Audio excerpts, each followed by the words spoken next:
आप सभी को मेरा नमस्कार। मेरा नाम अभिषेक कुमार राय और स्वागत है आपका मैथ्स मीडिया पे। तो हम कंप्लीट एडवांस मैथ्स का रिवीजन करने जा रहे हैं, जिसमें आज पहली क्लास आपकी ज्योमेट्री की होगी। ठीक है, तो इसमें मैंने सबसे ज़्यादा जो कॉन्सेप्ट रिपीट हुए हैं, जिनसे हर साल क्वेश्चन आता ही आता है, उनको मैंने लिया है। जो थोड़े से कम इंपॉर्टेंट है उनको भी मैंने लिया है, और जो थोड़े कम इंपॉर्टेंट होंगे ना, मैं आपको बता दूंगा कि ये उतना इंपॉर्टेंट नहीं है ना। ऐसे 4-5 ही आपकी स्लाइड मिलेगी। टोटल मेरे ख्याल से 90 के आसपास स्लाइड्स हैं, जिसमें 4-5 स्लाइड्स ही ऐसी हैं जो इंपॉर्टेंट नहीं है, बाकी सारी स्लाइड्स इंपॉर्टेंट हैं। ठीक है, तो हम एक एक करके सारे कॉन्सेप्ट रिवाइज करते चलेंगे। ठीक है, मैं उतना ज़्यादा एक्सप्लेन नहीं करूँगा, मतलब ऐसा प्रूफ आपको नहीं बताऊँगा, बाकी मैं सारी चीज़ें बताऊँगा। ठीक है, तो आपका भी काम है कि एक बार में बैठो और इस क्लास को ख़त्म कर लो, और मैं इस क्लास की जो एनोटेशन फाइलों में दे दूँगा, तो आप आराम से अपना नोट डाउन कर लेना। अभी आप शांति से बैठ के बस सुनो। ठीक है, और कुछ क्वेश्चन अगर ट्राई करना चाहना तो वीडियो पॉज करके आप ट्राई कर लेना। ठीक है, तो सबसे पहले हम देखते हैं, ये आपको सेक्टर पता है, ये सेक्टर होता है, ये सेगमेंट होता है, इसको हम क्या बोलते हैं, वृत्तखंड बोलते हैं, इसको हम त्रिज्यखंड बोलते हैं। अब आ जाओ, देख लो पहला रिजल्ट हम देखते हैं कि ये टेंजेंट है, एक सर्कल पे एक टेंजेंट है, मतलब उस सर्कल को कहीं टच कर रहा है। तो ये पी पॉइंट पे इस सर्कल को टच कर रहा है। अगर इस पॉइंट को मैं सेंटर से मिला दूँ तो ये आपका 90 डिग्री होगा, मतलब ओ पी जो है वो परपेंडिकुलर होगा ए बी पे। ठीक है, अब आ जाओ, अब हम देखेंगे कि जो सेक्टर होता है उसका आर्क लेंथ आपका बेसिकली ये होता है। ठीक है, आर्क लेंथ मतलब इसकी बात हम कर रहे हैं, इस चीज़ की बात कर रहे हैं। तो इस सेक्टर का आर्क लेंथ देखेंगे कितना होता है, और इस सेक्टर का हम एरिया भी देखेंगे। ठीक है, कि एरिया कितना होता है। तो ये सेक्टर है क्या, ये सेक्टर जो है ना आपका बेसिकली कुछ नहीं है, ये पूरे सर्कल का, जैसे अगर मैं यहाँ पे बना के आपको दिखाऊँ तो ये आपका पूरा सर्कल है, और ये वाला जो हिस्सा ये सेक्टर है, मतलब इस सर्कल का एक हिस्सा ही है ये सेक्टर। ठीक है, तो अगर इस पूरे सर्कल का जो सर्कमफ्रेंस होता है वो 2πr होता है, या आप कह लो पूरे सर्कल का जो आर्क लेंथ होता है, एक पूरे सर्कल का जो लेंथ होता है वो अगर 2πr होता है, तो ये सेक्टर का है। सेक्टर का आर्क लेंथ कितना होगा, आप देखो पूरा सर्कल 360 डिग्री का होता है, और मुझे थीटा हिस्सा का बताना है, तो ये थीटा हिस्सा का मैं 2πr कर दूंगा 360 में, तो ये आपका क्या आ जाएगा, arc length of a sector. ठीक है, यहीं से अगर मैं पेरीमीटर देख लूँ, देखो आर्क लेंथ तो हो गया आपका सिंपली ये आपका आर्क लेंथ हो गया, लेकिन मुझे अगर पेरीमीटर बताना हो तो पेरीमीटर क्या होता है, इसके चारों तरफ अगर मैं घूम लूँ, ठीक है, तो आपको ये ऐड कर देना पड़ेगा। मतलब इसी आर्क लेंथ में अगर आप 2r को ऐड कर दोगे तो ये आपका पेरीमीटर ऑफ सेक्टर हो जाएगा। ठीक है, त्रिज्यखंड का परिमाप। ठीक है, तो मेरे ख्याल से आपको सब कुछ क्लियर है। एक रिजल्ट और देख लो, यहाँ पे थीटा आपका डिग्री में था, यहाँ पे लिखा है ना डिग्री में था, लेकिन यहाँ पे अगर आपका थीटा रेडियन में होता है, और आपको पता है कि जो 180 डिग्री होता है वो आपका सिंपली पाई होता है। ठीक है, पाई रेडियन होता है, तो जो अगर रेडियन में दिया है तो थीटा =L/r होता है। ठीक है, अब आ जाओ हम एरिया पे बात करते हैं। तो जैसे हमने आर्क लेंथ निकाला, तो वैसे हमें पता है पूरे सर्कल का जो एरिया होता है वो πr होता है, तो मुझे इसी का थीटा हिस्सा निकालना है। थीटा हिस्सा कितने का, 360 डिग्री का थीटा हिस्सा निकालना है, तो ये आपका एरिया ऑफ सेक्टर हो जाएगा। ठीक है, कोई भी डाउट नहीं है। अब हम आगे चलते हैं। तो देखो हमने यहाँ पे सीखा ना, हमें एक हिस्से का निकालना है। अब देखो हिस्से से जो मैं आपको बताता हूँ ना, एक फ्रैक्शन है, एक पोर्शन है, जो सेक्टर है सर्कल का एक पोर्शन है, उससे हम कितने आसानी से क्वेश्चंस को करते हैं। देखो ध्यान से, in the given figure the length of arc A B is 3 times the radius. मतलब ये जो आपको ए बी दिया है, ये जो आपको ए बी दिया है ना, इसकी जो लेंथ है वो 3r है, और आपको पता है पूरे सर्कल की जो लेंथ होगी वो 2πr होगी। तो आप बता दो, ये इतना ही तो हिस्सा है, इतने हिस्से का ही मुझे क्या बताना है, मुझे एरिया बताना है, मुझे इसका एरिया बताना है। मतलब 2πr के 3r हिस्से का मुझे क्या बताना है, एरिया बताना है। तो आप देखो कितनी आसानी से मैं यहाँ पे करता हूँ इसको। देखो 2πr के मुझे 3r हिस्से का मुझे πr² बताना है, एरिया बताना है। तो r से आपका r गया, और यहाँ से पाई से आपका पाई गया, और यहाँ से आपका 1.5r² आंसर आ गया। देखो कितना जल्दी आ गया। ठीक है, ऐसे ही सेम क्वेश्चन देखो यहाँ पे भी है। इस फिगर आप यही वाला मान लो ना, आपका आंसर वैसे भी आ जाएगा। फिगर आप ये वाला मान लो। ठीक है, क्या कह रहा है, the area of sector of radius 20 से 112, मतलब इसकी जो एरिया दी है आपको कितना दिया है, 112 दिया है, 112। और आपको पता है पूरे सर्कल का जो एरिया होगा वो πr² होगा ना। देखो अब देखो यहाँ पे हमने सर्कमफ्रेंस लिया था, मतलब एक लेंथ लिया था, तो हम पूरे का लेंथ लेंगे, और यहाँ पे जब मैंने एरिया लिया 112, तो नीचे भी हम एरिया लेंगे, तभी हम फ्रैक्शन निकाल पाएंगे। तो मुझे इस πr² के 112 एरिया का मुझे क्या बताना है, मुझे यहाँ पे उल्टा पूछ लिया है, यहाँ पे आपको आर्क लेंथ पूछ लिया है। ठीक है, लेंथ ऑफ करस्पॉन्डिंग आर्क, तो मतलब 2πr आर। तो आप देखो यहाँ से आपका आर से आर जा रहा है, आपका पाई से पाई जा रहा है, और आपका यहाँ पे आर की वैल्यू 28 दी है, मतलब 100/28। तो यहाँ से आपका 28 × 4 और ये आपका 8 आ गया आंसर। तो कितनी आसानी के साथ हमने ये क्वेश्चन कितना जल्दी कर लिया सिर्फ एक हिस्से वाले कॉन्सेप्ट से। ठीक है, अब आ जाओ अगले पे देखते हैं। सेगमेंट ये होता है जिसको हम वृत्तखंड बोलते हैं। ठीक है यार, देखो हिंदी मैंने वैसे अभी अपने ग्रुप पे ऐसे मैसेज किया था तो उसने मुझे बताया, थैंक्स टू हिम। और बाकी हो सकता है गलत भी हो सकता है ना, तो आप समझ जाना चीज़ें। ठीक है, तो अब बताओ इस सेगमेंट का हम एरिया कैसे निकालें। तो देखो बहुत ही आसान है, हम पहले इस पूरे सेक्टर का एरिया निकाल लेते हैं, और इस सेक्टर के एरिया में से मैं इस ट्रायंगल का एरिया माइनस कर देता हूँ, तो मेरा ये वाला पोर्शन का एरिया निकल के आ जाएगा ना, जो मैं ब्लैक से दिखा रहा हूँ, इस वाले पोर्शन का एरिया निकल के आ जाएगा। तो मैंने इस सेक्टर में से सिंपली, इस सेक्टर का एरिया क्या है मुझे पता है, θ/360 × πr²। इस पूरे सेक्टर का मैंने एरिया निकाला है। ठीक है, इसका ये एरिया हो गया। आपको एक चीज़ ये भी बता दूं कि अगर कोई ट्रायंगल है और अगर इसकी साइड ए और बी और इसके बीच का जो एंगल है थीटा है, तो इसका जो एरिया हो जाता है वो ½ AB sin θ होता है। ठीक है, आगे हम देखेंगे, हम यहाँ पे देख रहे हैं। तो इस ट्रायंगल का जो एरिया होगा ½ AB और उसके बीच का जो एंगल है उसका sin θ, तो ये इसका एरिया होता है। तो अगर मैं इस ट्रायंगल का एरिया निकालना चाहूँ, जो मैं आपको ग्रीन से दिखा रहा हूँ, इस ट्रायंगल का एरिया निकालना चाहूँ, तो आपको पता है ये R है तो ये भी R होगा, और इन दोनों साइड्स के बीच का एंगल थीटा है। तो अगर इस ट्रायंगल के एरिया को माइनस कर दूं तो मेरा आराम से ये वाला एरिया निकल के आ जाएगा जो सेगमेंट का एरिया है। तो -½ AB आपका R² हो जाएगा और sin θ। तो ये आपका क्या आ गया, ये एरिया ऑफ सेगमेंट आ गया, या आप कह सकते हो वृत्तखंड का क्षेत्रफल आ गया। अब हम देखते हैं अगला क्वेश्चन, इसी पे बेस्ड है। देखो बहुत ही ध्यान से, टू आइडेंटिकल सर्कल है जिसका जो रेडियस है 30 सेंटीमीटर है, इंटरसेक्ट ईच अदर। तो मैं थोड़ा सा इसको सही से बना लेता हूँ, एक बार देखूँ कॉपी हो जाता है क्या, तो बहुत अच्छा रहेगा। ठीक है, तो ये आपका 2 सर्कल है और आइडेंटिकल सर्कल है, और ये सेंटर एक दूसरे के सेंटर से पास कर रहा है। ठीक है, तो अगर मैं मान लूँ, और मुझे क्या बताना है, what the area of intersecting region, मतलब मुझे इसका एरिया बताना है। ठीक है, इसका एरिया बताना है।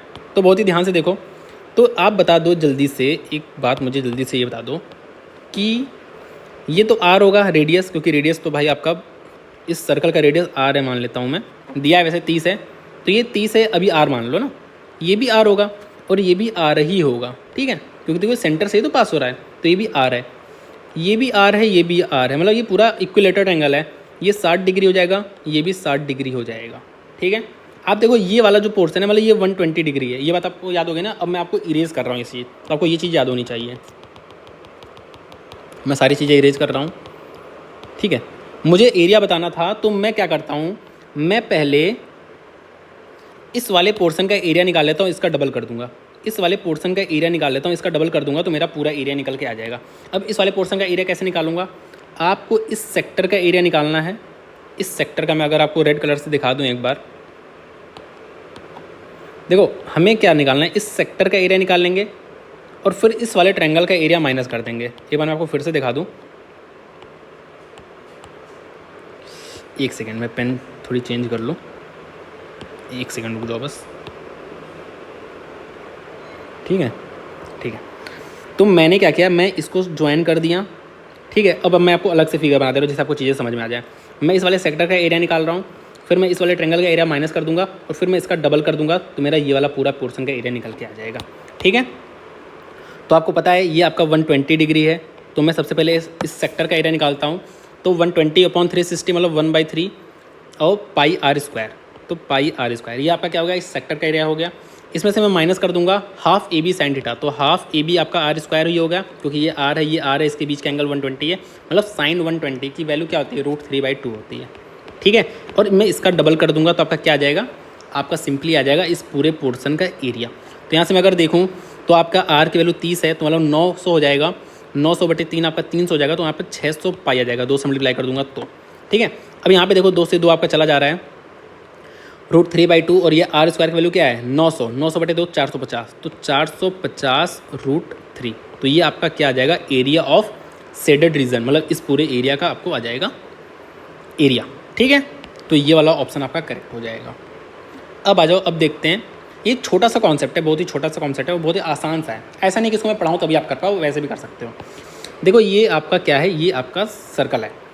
देखो ये सारे कॉर्ड है, ये भी कॉर्ड है, ये भी कॉर्ड है, ये भी कॉर्ड है, ये भी कॉर्ड है, और ये सबसे बड़ा कॉर्ड है क्योंकि सेंटर से पास हो रहा है। ठीक है, तो आप देखो अगर ये कॉर्ड है ना, अगर आप देखो सिर्फ कॉर्ड की आधी लेंथ देखो, क्योंकि जीवा है, जीवा बोलते हैं, इसकी आधी लेंथ की बात हो रही है, तो इसकी आधी लेंथ देखो, बस इसकी आधी लेंथ देखो, आधी लेंथ मत देखो। ठीक है, तो अगर मैं आपको दिखाऊं तो आपको ये आधी लेंथ ही देखना है बस। ठीक है, राइट वाला हिस्सा देखो, बाकी इधर वाला मत देखो। तो इस कॉर्ड की जो आधी लेंथ है, आप देखो जो रेडियस है, जो रेडियस है इसकी आधी लेंथ से ज़्यादा है। सबसे नीचे वाला हिस्सा देखो, इस कॉर्ड की आधी लेंथ से ज़्यादा है, इससे भी ज़्यादा है, इससे भी ज़्यादा है, इसके बराबर है ना। मतलब जो रेडियस है ये कॉर्ड की आधी लेंथ से हमेशा ज़्यादा रहेगा या इक्वल भी हो सकता है। ठीक है, तो वही चीज़ यहाँ पे लिखा है कि जो त्रिज्या है वो जीवा से हाफ से ज़्यादा होगा। यहाँ पे मैंने इंग्लिश हटा ही दिया, वाह। रेडियस जो है वो आपका ग्रेटर देन इक्वल टू रहेगा half the length of chord. ठीक है, तो वही चीज़ है कि अगर कॉर्ड की लेंथ इतनी है तो जो रेडियस है, तो रेडियस आपका हमेशा ज़्यादा या इक्वल रहेगा 10.25 से। ठीक है, तो आपका ये वाला ऑप्शन करेक्ट हो जाएगा। देखो अगर कोई भी कॉर्ड है, ठीक है, कोई भी कॉर्ड है, ये कॉर्ड है आपका, और इस कॉर्ड, इस सेंटर से मैं इस पर परपेंडिकुलर डाल दूँ तो ये आपका ये बाइसेक्ट करेगा इस कॉर्ड को। या आप वाइस वर्सा भी कह सकते हो कि अगर, थोड़ा मैं इसको बड़ा कर लूँ, ठीक है, आप वाइस वर्सा भी कह सकते हो कि अगर मैं इस कॉर्ड का मिड पॉइंट को मैं इस सेंटर से ज्वाइन करूँ तो ये परपेंडिकुलर होगा। ठीक है, दोनों बात आप कह सकते हो। अब इस पर बेस देखो क्वेश्चन कैसे आते हैं कि आपको दो कॉन्सेंट्रिक सर्कल दिया है, और देखो ये कॉर्ड है ना, ये आप देखो बड़े वाले सर्कल का कॉर्ड है और छोटे वाले सर्कल का जो है ये टेंजेंट है। तो ऑब्वियस है जब मैं यहाँ से, ये टेंजेंट है क्योंकि यहाँ पे डालूंगा तो ये बाइसेक्ट कर देगा, क्योंकि ये टेंजेंट। आप बड़े वाले सर्कल को देखो, तो इस कॉर्ड पे मैंने परपेंडिकुलर डाला है तो ये आपका क्या है, ये आपका क्या है, बाइसेक्ट करेगा। और ये परपेंडिकुलर मैंने ऐसे अलग से नहीं लिखा रहेगा कि परपेंडिकुलर डाला है, आप उसको कहेगा सिंपल कि ये टच कर रहा है। तो हमने सबसे पहला ही रिजल्ट देखा कि अगर टच करेगा तो वो 90 डिग्री पे होगा। तो वही चीज़ है, टच कर रहा है तो ये 90 डिग्री पे ही होगा। ठीक है, तो ये आपका ऐसा आएगा। अब देखो क्या कैसे क्वेश्चन आते हैं इस पर। A B and C D are two parallel chords of the same side of a triangle. अच्छा ठीक है, आपको ये सिंपल एक ही सर्कल दिया है, थोड़ा मैं इसको बड़ा ड्रॉ कर लेता हूँ। तो ये आपको एक सर्कल दिया है, ठीक है, और ए बी और सी डी दो पैरेलल कॉर्ड्स हैं on the same side. Same side मतलब कि डायमीटर के सेम साइड पे हैं, अलग अलग ऊपर नीचे नहीं है, एक ही साइड पे हैं। तो ऑब्वियस है जो ऊपर वाला कॉर्ड होगा ये बड़ा होगा, जो नीचे वाला होगा वो छोटा होगा। ठीक है, ये आपका ए बी है, ये आपका सी डी है, ये आपका सेंटर होगा, ये आपका रेडियस होगा, और ये आपका परपेंडिकुलर काटना है आपको। तो जब आप परपेंडिकुलर काटोगे तो इसको बाइसेक्ट करेगा। तो अगर ये 28 था तो ये आपका 14 हो जाएगा, और ये आपका 11 हो जाएगा। इन दोनों के बीच की, इन दोनों कॉर्ड के बीच की जो लेंथ है वो 4 है, इसको आप मान लो x। तो आप अगर इस ट्रायंगल को देखो, अगर मैं आपको ग्रीन कलर से दिखाऊं, तो अगर आप इस ट्रायंगल को देखो तो आप पाइथागोरस लगा दो तुरंत। पाइथागोरस लगाओगे तो आपका r square equals to x square plus 14 square आ जाएगा।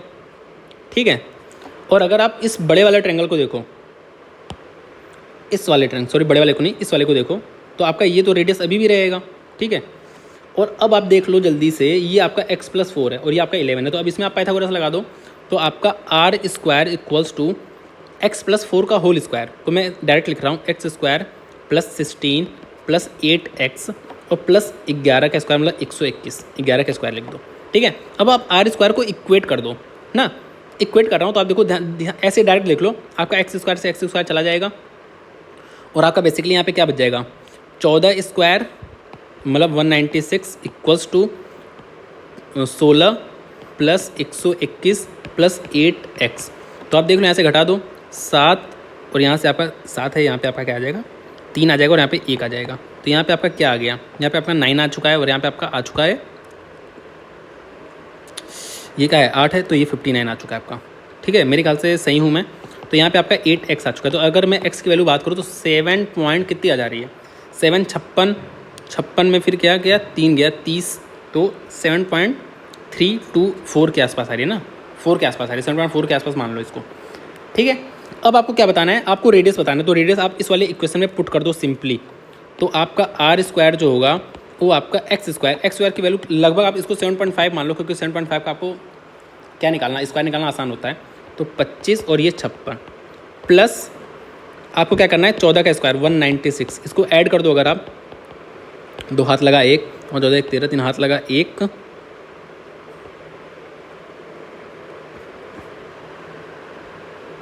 इसको मैं जोड़ लूँ एक बार सही से, थोड़ा तमीज़ से जोड़ लूँ।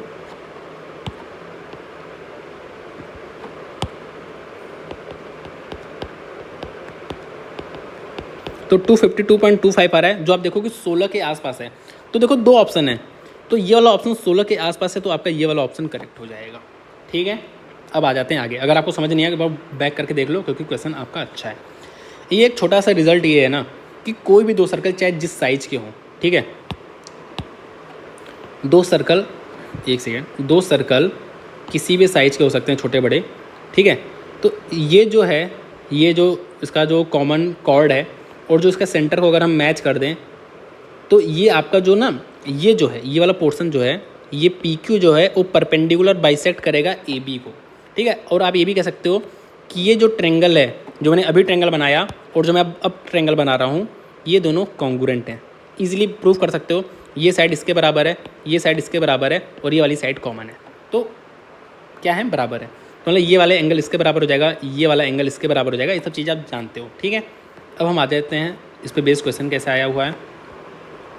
2 circle of same radius 6 centimetre intersect each other at P and Q, ठीक है। एक बार देख लेते हैं। 2 circle of same radius, identical circle है, ठीक है, और रेडियस 6 है इसका, और पी और क्यू पे इंटरसेक्ट कर रहे हैं। इसकी वैल्यू आपको क्या दी है, 10 दी है, और ये सेंटर हो जाएगा सपोज। तो मैंने आपको बताया ना ये परपेंडिकुलर बाइसेक्ट करेगा, मतलब ये 5 होगा। तो ये कितना है, ये आपको 6 दिया हुआ रेडियस है। तो अगर आपको ये लेंथ निकालनी है, ये वाली लेंथ, अगर मैं इसको थोड़ा सा ग्रीन कलर से दिखाऊँ, अगर आपको ये वाली लेंथ बतानी है तो ये आपका √11 आ जाएगी पाइथागोरस से। आपको क्या बताना है, डिस्टेंस बिटवीन देम बताना है, मतलब यहाँ से यहाँ तक बताना है। तो अगर ये √11 है तो ये भी √11 हो जाएगा, ठीक है, मतलब 2√11 हो जाएगा, ठीक है, क्योंकि आइडेंटिकल सर्कल हैं, ठीक है, आइडेंटिकल सर्कल है। तो आप इसको ईजिली प्रूफ कर सकते हो कॉन्ग्रुएंट, क्योंकि ये भी 6 हो जाएगा, ये भी 6 होगा, ये 5 है, ये 5 है, और आप देख लो ये 6 है ना, तो ये एंगल भी आपका ये हो जाएगा, ठीक है।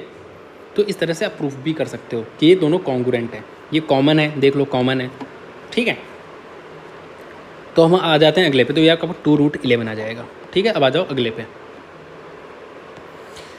देख लो, कोई एक पॉइंट से अगर हम किसी सर्कल पे टेंजेंट डालते हैं तो टेंजेंट आपका बराबर रहता है, मतलब ये टीपी जो है वो टी क्यू के बराबर रहेगा, ठीक है। एक रिजल्ट और देखते हैं यहाँ पे।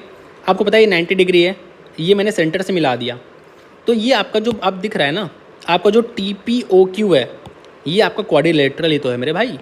तो इसके चारों एंगल का सम क्या हो जाएगा, 360 हो जाएगा। तो अगर इन दोनों के सम 90 डिग्री है, देखो ना, ये 90 डिग्री होगा ना, टेंजेंट है। तो अगर ये 90 और 90 है तो इन दोनों के सम, इन दोनों का जो बच गया है 2 एंगल, इनका भी सम 180 हो जाएगा, क्योंकि 180 मिलकर तो 360 बनाते हैं। तो अगर ये थीटा डिग्री है तो ये आपका 180 माइनस थीटा हो जाएगा। इतनी बात क्लियर है, इसमें कोई भी दिक्कत नहीं होनी चाहिए। मैं आपको यहीं पे एक चीज़ और दिखा दे रहा हूँ, फिर से देख लो, एक रिज़ल्ट और यहीं पे देख लेंगे।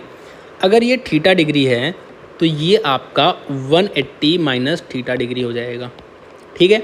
अब आप एक बार ये वाला सर्कल देख लो, सॉरी ट्रेंगल देख लो, ये वाला। तो देखो ये जो ट्रेंगल है, ध्यान से देखो, आपको थोड़ा सा क्लियर दिख रहा होगा, ठीक है। ये जो ट्रेंगल है, तो देखो ये OP जो है ये OQ के बराबर होगा, क्यों, क्योंकि भाई ये रेडियस है और आपको पता है, तो ये आपका सिंपली थीटा हो जाएगा, तो ये भी थीटा हो जाएगा, ठीक है। ये सब बातें तो आपको पता है। अब आपको एक बात ये बता दो कि ये ट्रेंगल है, इसका भी सम 180 डिग्री होगा। तो अगर ये आपका 180 माइनस थीटा है तो 2 थीटा की वैल्यू क्या होगी, 2 थीटा की वैल्यू आपकी क्या हो जाएगी, सॉरी ये थीटा नहीं मान के मैं कुछ और मानूंगा एंगल। एक बार मैं फिर से कर देता हूँ, क्योंकि मैं थीटा मान लिया, थीटा क्यों मानूंगा, कोई अलग एंगल मानूंगा। तो जो आपको ये ट्रेंगल दिख रहा है, अब POQ जो ट्रेंगल दिख रहा है, ये आपका 180 माइनस थीटा था, ठीक है। अगर मैं मान लूँ इसको A एंगल मान लूँ, ये भी A हो जाएगा, तो 2A plus 180 minus theta degree जो है ये 180 के बराबर होगा, ठीक है। तो ये 180 से 180 चला गया, और जो आपका A आ गया ये आपका θ/2 आ गया, θ/2 आ गया, A की वैल्यू आपकी θ/2 आ गई। तो आपने क्या सीखा, मोटा मोटा मैं आपको तो आपने क्या सीखा, आपने सिंपली ये सीखा अभी तक कि टेंजेंट तो बराबर होते हैं एक सिंगल पॉइंट से, ये तो हमने सीख लिया। साथ में अगर ये थीटा डिग्री है तो ये आपका ये वाला जो एंगल है ये 180 माइनस थीटा हो जाएगा। ठीक है, साथ में जो ये ट्रेंगल बन रहा है ये ट्रेंगल, तो जो ये वाला एंगल है ये आपका θ/2 हो जाएगा। ठीक है, समझ गए। अब आ जाओ अगले पे। देखो अब हम जरूरी नहीं कि हम हमेशा ड्रॉ करें फिगर को। PT टेंजेंट है, PT 12 है, मतलब टेंजेंट की वैल्यू 12 दी है। एक बार मैं आपको सर्कल आपको ड्रॉ नहीं करना, एक बार आप इमेजिन कर लो कि ये टेंजेंट है, ये आपको 90 डिग्री होगा, सेंटर से मिला रहा हूँ ना, सॉरी ये 90 डिग्री होगा, ये सेंटर से मिला रहा हूँ, ये O हो गया। तो इसकी वैल्यू आपको 12 दी है। PO ये P है, ये T है, ये O है। PO की वैल्यू आपको 13 दी है, तो इसकी वैल्यू 5 हो जाएगी। आप पाइथागोरस से निकाल सकते हो, तो इसकी वैल्यू 5 हो जाएगी। रेडियस, और ये आपका क्या है, रेडियस ही तो है। अब जो in a circle with centre O PN and PB are tangent, तो एक बार दिमाग में सोचो ये चीज़ें ना कि PN एंड PB टेंजेंट है और एट A एंड B, तो A और B जो होगा आपका सर्कल पे होगा और P पॉइंट आपका यहाँ पे होगा, ऐसा कुछ होगा। ये आपको दिमाग में ही सोचना है, मैं इसीलिए सर्कल नहीं ड्रॉ कर रहा हूँ, आपको दिमाग में ही सोचना है। और यहाँ पे आपको कुछ सेंटर होगा, आपको इससे मिला देना है ये। ठीक है, ये सब दिमाग में ही सोचना है आपको, मैं पहले बता रहा हूँ। ये आपका 90 डिग्री है, ये भी आपका 90 डिग्री है। आपको APB दिया है, APB आपको दिया है 24 डिग्री, और आपसे पूछा है AOB, तो अगर आपसे AOB पूछा, ये O है, तो ये आपका 156 डिग्री हो जाएगा। ठीक है, 156 डिग्री हो जाएगा। ठीक है, अब आ जाओ यहाँ पे सेम चीज़, अगर ये 54 दिया है तो आपको क्या बताना है, OBA ये बताना है, तो आपको बताया θ/2 हो जाता है, मतलब 27 डिग्री हो जाएगा, तो ये आपका 27 डिग्री हो जाएगा। ठीक है, इज इट क्लियर। अब आ जाओ टेंजेंट सेकंड थ्योरम देखते हैं। तो देखो ये सेकंड है, ये सेकंड है, ये एक जगह इंटरसेक्ट कर रहा है, तो जहाँ पे इंटरसेक्ट कर रहा है उस पॉइंट से आपको उसके सरकमफ्रेंस पे जाना है, जहाँ जहाँ वो कट कर रहा है। मतलब यहाँ पे इंटरसेक्ट कर रहा है, तो यहाँ से आप AB पे जाओगे, यहाँ से आप AC पे जाओगे, यहाँ से आप AD पे जाओगे, और यहाँ से आप एक बार AE पे जाओगे। ठीक है, तो जब आप यहाँ से AB पे जा रहे थे, ठीक है, AB पे गए एक बार और एक बार AC पे गए, तो AB इंटू AC, फिर एक बार आप AD पे गए और AE पे गए, तो AD equals to AD into AE, तो ये आपका पहला रिजल्ट हो गया। अब देखो यहाँ पे इंटरसेक्ट कर रहा है, तो यहाँ से आप एक बार यहाँ पे जाओगे, एक बार यहाँ जाओगे, मतलब UX into UI equals to, यहाँ से आप एक बार यहाँ पे जाओगे, क्योंकि यहीं पे तो आप टच कर रहा है सरकमफ्रेंस को। तो यहाँ पे देखो एक बार आपको नहीं जाना है, आपको 2 बार जाना है, क्योंकि आपको एक ही पॉइंट है तो 2 बार जाना है, तो equal to UV into UV, तो UV स्क्वायर हो जाएगा। देखो यहाँ पे इंटरसेक्ट कर रहा है दोनों सेकेंड आप कह लो, या कॉर्ड कह लो, सेकेंड भी कह सकते हो, क्योंकि इसको बढ़ा दो लो, सेकंड हो गया। ठीक है, तो यहाँ पे इंटरसेक्ट कर रहा है, तो आपको यहाँ से एक बार इस वाले पॉइंट पे जाना है, एक बार इस वाले पॉइंट पे जाना है, तो AE into CE equals to, एक बार इस पॉइंट पे जाना है, एक बार इस पॉइंट पे जाना है, तो ED इंटू EB। ठीक है, तो ये आपके 3 रिजल्ट हो गए। मैंने आपको रिजल्ट याद करने का तरीका भी बता दिया है। अब आ जाओ, देखो एक सर्कल है, यहाँ पे KDE है, KDE है, और यहाँ पे ये आपका KH है। आप वीडियो पॉज करके क्वेश्चन आप खुद से पढ़ सकते हो। KD आपको 9 दिया है, DE आपको 7 दिया है, और ये आपको KH बताना है। तो आपको पता है एक बार आप यहाँ से यहाँ पे जाओगे, एक बार यहाँ से यहाँ पे जाओगे, तो यहाँ से जब यहाँ पे KD की वैल्यू कितनी है, 9 है, और जब KE की वैल्यू है तो आप 9 + 7 16 करोगे, इक्वल्स टू KH स्क्वायर है, क्योंकि KH एक ही पॉइंट है, तो यहाँ पे 2 बार आपको जाना है। तो यहाँ से आपका 3 × 4 KH की वैल्यू 12 आ जाएगी, बहुत ही ईजिली 12 आ जाएगी। ये आप खुद से करोगे, आपको simply PA into PB equals to PD into PC करना है, ईजिली आप निकाल लोगे। अब आ जाओ, डायमीटर जो होता है उस सरकमफ्रेंस पे 90 डिग्री एंगल सबटेंड करता है। डायमीटर जो होता है उस सरकमफ्रेंस पे 90 डिग्री एंगल सबटेंड करता है। ठीक है, साइक्लिक क्वाड्रिलेटरल क्या होता है, जिस क्वाड्रिलेटरल के चारों पॉइंट्स किसी सर्कल पर अगर लाई करते हैं, किसी क्वाड्रिलेटरल के अगर चारों पॉइंट सर्कल पर लाई करते हैं, तो वो साइक्लिक क्वाड्रिलेटरल है। और ऐसे साइक्लिक क्वाड्रिलेटरल का जो अपोजिट एंगल का सम होता है वो 180 होता है, मतलब एंगल A और एंगल C का सम 180 होगा। तो अगर ये 110 है तो ये आपका 70 डिग्री होगा। ऐसे ही एंगल B और एंगल D का जो सम होगा, अपोजिट एंगल का सम क्या होगा, 180 होगा। तो अगर ये 85 है तो ये आपका 95 हो जाएगा। ठीक है, अब आते हैं इस पर पेस्ट एक क्वेश्चन देखते हैं, बहुत ही अच्छा सा। तो आपसे क्या पूछा है, PQS, मतलब आपसे ये वाला एंगल पूछा है। अगर ये 110 है तो ये ये 70 हो जाएगा, और ये डायमीटर है ना ब्रो, ये PQ डायमीटर है, तो ये आपका 90 डिग्री होगा। ये 90 है, ये 70 है, तो ये आपका ट्रेंगल से ये 20 डिग्री एंगल हो जाएगा। ठीक है, आ जाओ अगले पे। कोई भी सर्कल है, इस सर्कल पे 2 पॉइंट हैं, तो ये जो 2 पॉइंट हैं ये जो सेंटर पे एंगल सबटेंड कर रहे हैं और जो सरकमफ्रेंस पे एंगल सबटेंड कर रहे हैं, तो इनके बीच का रिलेशन क्या है? इनके बीच का ये है कि अगर सरकमफ्रेंस पे जो एंगल सबटेंड कर रहे हैं ये x है, तो सेंटर पे जो सबटेंड होगा उसका जस्ट डबल हो जाएगा। ठीक है, जैसे अगर यहाँ पे θ/2 एंगल सबटेंड किया इन्होंने, तो यहाँ पे ये थीटा हो जाएगा। ठीक है, एक बात आपको यहीं पे और समझा दूँ मैं कि देखो भाई, ये चाहे जहाँ हो, जैसे ये अगर 2x है ना, समझ गए होगे, तो ये चाहे जहाँ हो, इस 2 पॉइंट से चाहे जहाँ पे हो, तो ये इसका आधा हो जाएगा, 2x का आधा हो जाएगा, मतलब ये x है, ये हर जगह x है। मैं इस a और c पॉइंट से चाहे जहाँ सबटेंड कर दूँ, ये सब x है। ठीक है, अब आ जाओ, जैसे अगर ये 62 डिग्री है तो ये सरकमफ्रेंस वाला है, तो ये वाला डबल हो जाएगा, तो ये 124 डिग्री हो जाएगा। अगर इसको हम देखें तो हमें यहाँ पे AOB की वैल्यू दिया है 130। ठीक है, एक बात मैं और बता दूँ यहाँ पे चलो आगे बताऊँगा। तो ये 130 है, तो ये सेंटर पे है, तो ये क्या हो जाएगा? ये इसका आधा हो जाएगा, 65 हो जाएगा।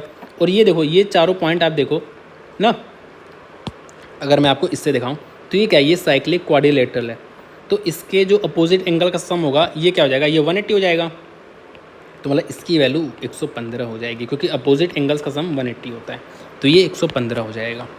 ठीक है, अब आ जाओ, कोई भी 2 पॉइंट हैं सॉरी,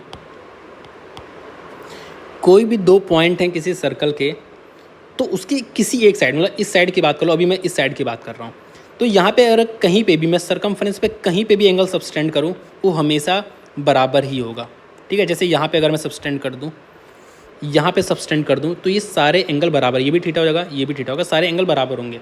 जैसे अगर ये 43 है, ये देखो सेम पॉइंट से सबटेंड हो रहे हैं सारे एंगल, तो ये भी 43 डिग्री होगा, ये भी 43 डिग्री होगा, मतलब x की वैल्यू 43 हो जाएगी।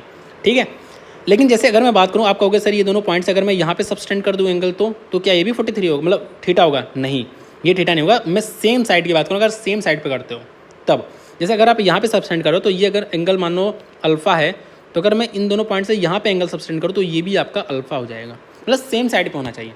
तो अगर आपको ये अल्फ़ा की वैल्यू निकालनी है, तो आपको पता है ये जो आप देखो ना, ये अगर मैं ग्रीन कलर से जो दिखा रहा हूँ, आप देखो ध्यान से, ये जो है ये तो आपका साइक्लिक क्वाड्रिलेटरल है ना भाई, और साइक्लिक क्वाड्रिलेटरल के अपोजिट एंगल का सम 180 होता है, तो अल्फ़ा की वैल्यू क्या आ जाएगी? अल्फ़ा की वैल्यू आपकी 180 माइनस थीटा आ जाएगी। मुझे उम्मीद है आपको समझ में आ गया होगा। अब देखो, ये छोटा सा बहुत ही आसान सा कॉन्सेप्ट है कि अगर कॉर्ड इक्वल हैं, मतलब DC और AB इक्वल हैं, तो ये सेंटर पे सेम एंगल सबटेंड करेंगे। ठीक है, और आप देख भी सकते हो, अगर ये कॉर्ड इक्वल हैं, ये रेडियस भी तो भाई इक्वल है, तो S से दोनों कॉन्ग्रुएंट हैं, तो मतलब ऐसे एंगल भी आपका इक्वल हो जाएगा। बहुत ही इंपॉर्टेंट कॉन्सेप्ट है ये, ध्यान से सुनना। कोई भी 2 सर्कल हैं, कोई भी, चाहे छोटे बड़े चाहे जो हों, अगर वो एक दूसरे को टच कर रहे हैं, दोनों सर्कल एक दूसरे को क्या कर रहे हैं? टच कर रहे हैं, तो इनका जो कॉमन टेंजेंट होगा, ये देखो यहाँ पे टच कर रहे हैं, देखो इस पॉइंट पे टच कर रहे हैं। ठीक है, इनका कॉमन टेंजेंट होगा कोई। ठीक है, ये कॉमन टेंजेंट यहाँ इस पॉइंट पे टच कर रहे होंगे, ध्यान से देखो, इस पॉइंट पे टच कर रहे होंगे। अब मैं इन तीनों पॉइंट को अगर मैं मिला दूँ, ठीक है, इन तीनों पॉइंट को मिला दूँ, तो ये जो एंगल होगा ये हमेशा 90 डिग्री होगा। मतलब ये जो, अगर ये अल्फ़ा है और ये बीटा है, तो अल्फ़ा प्लस बीटा भी आपका क्या हो जाएगा? 90 डिग्री हो जाएगा। बहुत ही इंपॉर्टेंट कॉन्सेप्ट है, इस पर बेस्ड क्वेश्चन आए हुए हैं। ठीक है, तो मतलब ये अल्फ़ा बीटा जो होगा वो 90 डिग्री होगा, मतलब अगर ये 25 डिग्री दे दूँ तो आपका कितना हो जाएगा? ये आपका 65 डिग्री हो जाएगा। ठीक है, और ये आपका 90 ही रहेगा हमेशा। ये अल्टरनेट थ्योरम है, हमेशा आता है। तो देखो, अगर ये 45, आप देखो डायरेक्शन, आप डायरेक्शन ऐसे दिखा करो कि आप इस लाइन से ऐसे डायरेक्शन लिया करो इस एंगल का, तो जो ये एंगल होगा ना, ये कुछ इस एंगल के बराबर होगा, इस एंगल के बराबर होगा, इस वाले एंगल के बराबर होगा। मतलब जो ये आपका है एंगल, ये आपका इस एंगल के बराबर होगा, और जो आपका ये वाला एंगल है, इसको मैं दूसरे कलर से दिखा दे रहा हूँ, जो आपका ये वाला एंगल है 45 डिग्री, वो आपका इसके बराबर होगा। मतलब x की वैल्यू क्या आ गई? 45 डिग्री आ गई x की वैल्यू। ठीक है, क्लियर है? अब आ जाओ, इस पे बेस्ड कुछ क्वेश्चंस देख लेते हैं। 2 सर्कल एक दूसरे को टच कर रहे हैं externally at point P, AB is the direct common tangent. देखो, अगर आप फिगर नहीं भी बना रहे हो, एक बार दिमाग में सोचो, अगर आप रिवाइज कर रहे हो तो एक बार दिमाग में सोचो इस चीज़ कि 2 सर्कल हैं जो एक्सटर्नली टच कर रहे हैं P पॉइंट पे, ठीक है, और AB एक डायरेक्ट कॉमन टेंजेंट। तो आप देखो, कुछ AB यहाँ पे बात कर रहा है, जो डायरेक्ट कॉमन टेंजेंट है, और ये आपका क्या है, पी पॉइंट पे टच कर रहे हैं, ठीक है। और आपका सर्कल आपको दिमाग में है कि यहाँ पे एक सर्कल होगा और यहाँ पे एक सर्कल होगा, ऐसे कुछ होगा, ठीक है। ये आपको दिमाग में सोचना है, ऐसा नहीं कि आप हर बार फिगर बना रहे हो, एकदम क्या है, ये आपका स्टैंडर्ड क्वेश्चन है। तो एंगल पी ए बी आपको दिया है 65 है, आपसे ए बी पी पूछा है, तो आपको पता है इन दोनों का सम क्या होगा, 90 डिग्री होगा, तो ये आपका 25 डिग्री हो जाएगा। क्लियर है। अब आ जाओ अगले पे। देखो ये 112 है, वीडियो पॉज करके आप क्वेश्चन खुद से पढ़ सकते हो। ये 112 है, तो ये इसका आधा हो जाएगा 56, और आपको पता है जो ये वाला एंगल होता है, ये वाला, ठीक है, ये आपका इसके बराबर होता है, तो इसकी वैल्यू 56 हो जाएगी। और आपसे ए सी डी ही पूछा था, तो आपका ये 56 डिग्री हो जाएगा, ठीक है। कॉमन टेंजेंट देख लेते हैं। अगर दो सर्कल एक दूसरे से टच नहीं है, मतलब दूर दूर हैं, तो इनके बीच में 4 कॉमन टेंजेंट बनेगा, जो आप देख सकते हो फिगर में ईजिली, ठीक है। 4 कॉमन टेंजेंट बनेगा। अगर दो सर्कल एक दूसरे को एक्सटर्नली टच कर रहे हैं, तो आप देखो यहाँ पे 3 कॉमन टेंजेंट रहेगा। अगर इंटरनली टच कर रहे हैं तो सिर्फ 2 कॉमन टेंजेंट बचेगा। अगर इंटरनली, यहाँ पे मैं क्या क्या बोला था, इंटरनली टच बोला था, नहीं सॉरी, अगर इंटरसेक्ट कर रहे हैं, मैंने क्या बोला था मुझे याद नहीं है। अगर दो सर्कल इंटरसेक्ट कर रहे हैं तो इसके 2 कॉमन टेंजेंट बनेंगे, और अगर दो सर्कल इंटरनली टच कर रहे हैं तो इसका एक सिंगल कॉमन टेंजेंट बनेगा। अगर दो सर्कल कॉन्सेंट्रिक है तो इसका एक भी सिंगल टेंजेंट नहीं बनेगा, ठीक है। अब आ जाओ, 2 फॉर्मूले हैं, आपको याद होने चाहिए, इस पे बेस्ड क्वेश्चन आता है, डायरेक्ट आपको करना है, आपको फिगर उगर नहीं बनाना है, डायरेक्ट फार्मूला लिखना है। फार्मूला क्या होता है, एक होता है कॉमन टेंजेंट का फार्मूला, ठीक है। कॉमन टेंजेंट का फार्मूला क्या होता है, मैंने यहाँ पे हिंदी नहीं लिखा क्या, ठीक है, कोई दिक्कत नहीं, फिगर से आप समझ सकते हो ना। कॉमन टेंजेंट ये होता है, और ट्रांसवर्स वाला टेंजेंट ये होता है कुछ, ठीक है, जो दोनों सर्कल को टच करे, ठीक है। तो कॉमन टेंजेंट का जो फॉर्मूला होता है वो होता है डी। डी क्या है, डी ये डिस्टेंस बिटवीन सेंटर है, d d square minus r का होल स्क्वायर। ये आर सपोज मान लो बड़े वाले सर्कल का है, ये छोटे वाले सर्कल का है, आर स्मॉल आर, ठीक है। ये होता है कॉमन टेंजेंट का, डायरेक्ट कॉमन टेंजेंट का। और ट्रांसवर्स कॉमन टेंजेंट का जो फॉर्मूला होता है वो सिंपल सेम होता है, बस यहाँ पे आर प्लस आर का होल स्क्वायर हो जाता है, ठीक है। आपको ये बात हमेशा याद रखनी है कि डायरेक्ट कॉमन टेंजेंट जो होता है हमेशा बड़ा होता है, ट्रांसवर्स कॉमन टेंजेंट से हमेशा बड़ा होता है, ठीक है। और आप यहाँ से फार्मूला से भी देख सकते हो, जैसे अगर आप भूल गए ना, आपको 2 फार्मूले तो पता है, ये दोनों फार्मूले होते हैं, आप भूल के कौन सा डायरेक्ट का है कौन सा ट्रांसवर्स है, तो आप ध्यान से देखो ना, यहाँ पे मैं इस वाली वैल्यू से छोटी वैल्यू माइनस कर रहा हूँ, मतलब ये वाली वैल्यू बड़ी आ जाएगी। तो कॉमन टेंजेंट हमेशा डायरेक्ट कॉमन टेंजेंट बड़ा होता है, तो इसका फार्मूला ये होता है, और ट्रांसवर्स का फार्मूला ये होता है। आपको रटा होना चाहिए फार्मूला, ठीक है। यहीं पे एक बात और देख लो कि अगर 2 सर्कल टच कर रहे हैं एक दूसरे को, ठीक है, तो इनके जो बीच का डिस्टेंस है ना, वो सिंपली आर प्लस आर हो जाएगा। आप देखो ना यहाँ पे आर प्लस आर हो जाएगा। अगर टच नहीं करे तो आपको वहाँ पे डिस्टेंस दिया रहेगा, लेकिन अगर टच कर रहे हैं तो आपको डिस्टेंस न देख के आपको सिंपल दोनों का रेडियस दे देगा, तो आपको डिस्टेंस निकालने के लिए आर प्लस आर करना पड़ेगा, ठीक है। अब देखते हैं, दोनों का मैंने फार्मूला आपको बता दिया, ठीक है। अब आ जाओ यहाँ पे हम देखते हैं कुछ प्रश्न। देखो 2 सर्कल है जिनका रेडियस 10 है और 5 है, touch externally each other, externally touch कर रहे हैं, मतलब इनके बीच का जो सेंटर की दूरी है वो 15 हो जाएगी। P Q direct common tangent है दोनों सर्कल का, तो मुझे लेंथ बतानी है पी क्यू की। तो डायरेक्ट कॉमन टेंजेंट का बताना है, तो मुझे पता है डी स्क्वायर, तो डी क्या है यहाँ पे 10 + 5 है, आर प्लस आर है, मतलब 15 का square minus R1 minus R2 का होल स्क्वायर। तो 10 - 5 का मतलब होल स्क्वायर मतलब 25, मतलब 5 का स्क्वायर 25 कर लो, यहाँ पे 225 लिख लो डायरेक्ट। तो सिंपली 200 का रूट बताना है, तो 200 का रूट आप देखो, सॉरी यहाँ पे है, तो आप देखो इसको अंदर ले जाओगे 100 हो जाएगा, तो ये वाला ऑप्शन आपका करेक्ट हो जाएगा, ठीक है। आप 100 देख लो ना, 100 बाहर निकालोगे 10 हो जाएगा, 10√2 हो जाएगा। यहाँ पे ट्रांसवर्स कॉमन टेंजेंट बताना था, मुझे क्या दिया है, रेडियस दिया है, और मुझे क्या दिया, डिस्टेंस बिटवीन देम दिया। तो मुझे फॉर्मूला याद है कि 14 का square d square minus r plus r का स्क्वायर है, क्योंकि मुझे यहाँ पे ट्रांसवर्स बताना है। तो आर प्लस आर आपका 6 + 4 10 हो जाएगा, तो मतलब आपका √96 हो जाएगा, ठीक है। √96 कौन सा है, तो अगर मैं देखूँ यहाँ पे तो 4 × 4 = 96, तो ये आपका √96 हो जाएगा, ठीक है। अब थोड़ा सा मैं पानी पी लूँ, उसके बाद स्टार्ट करते हैं।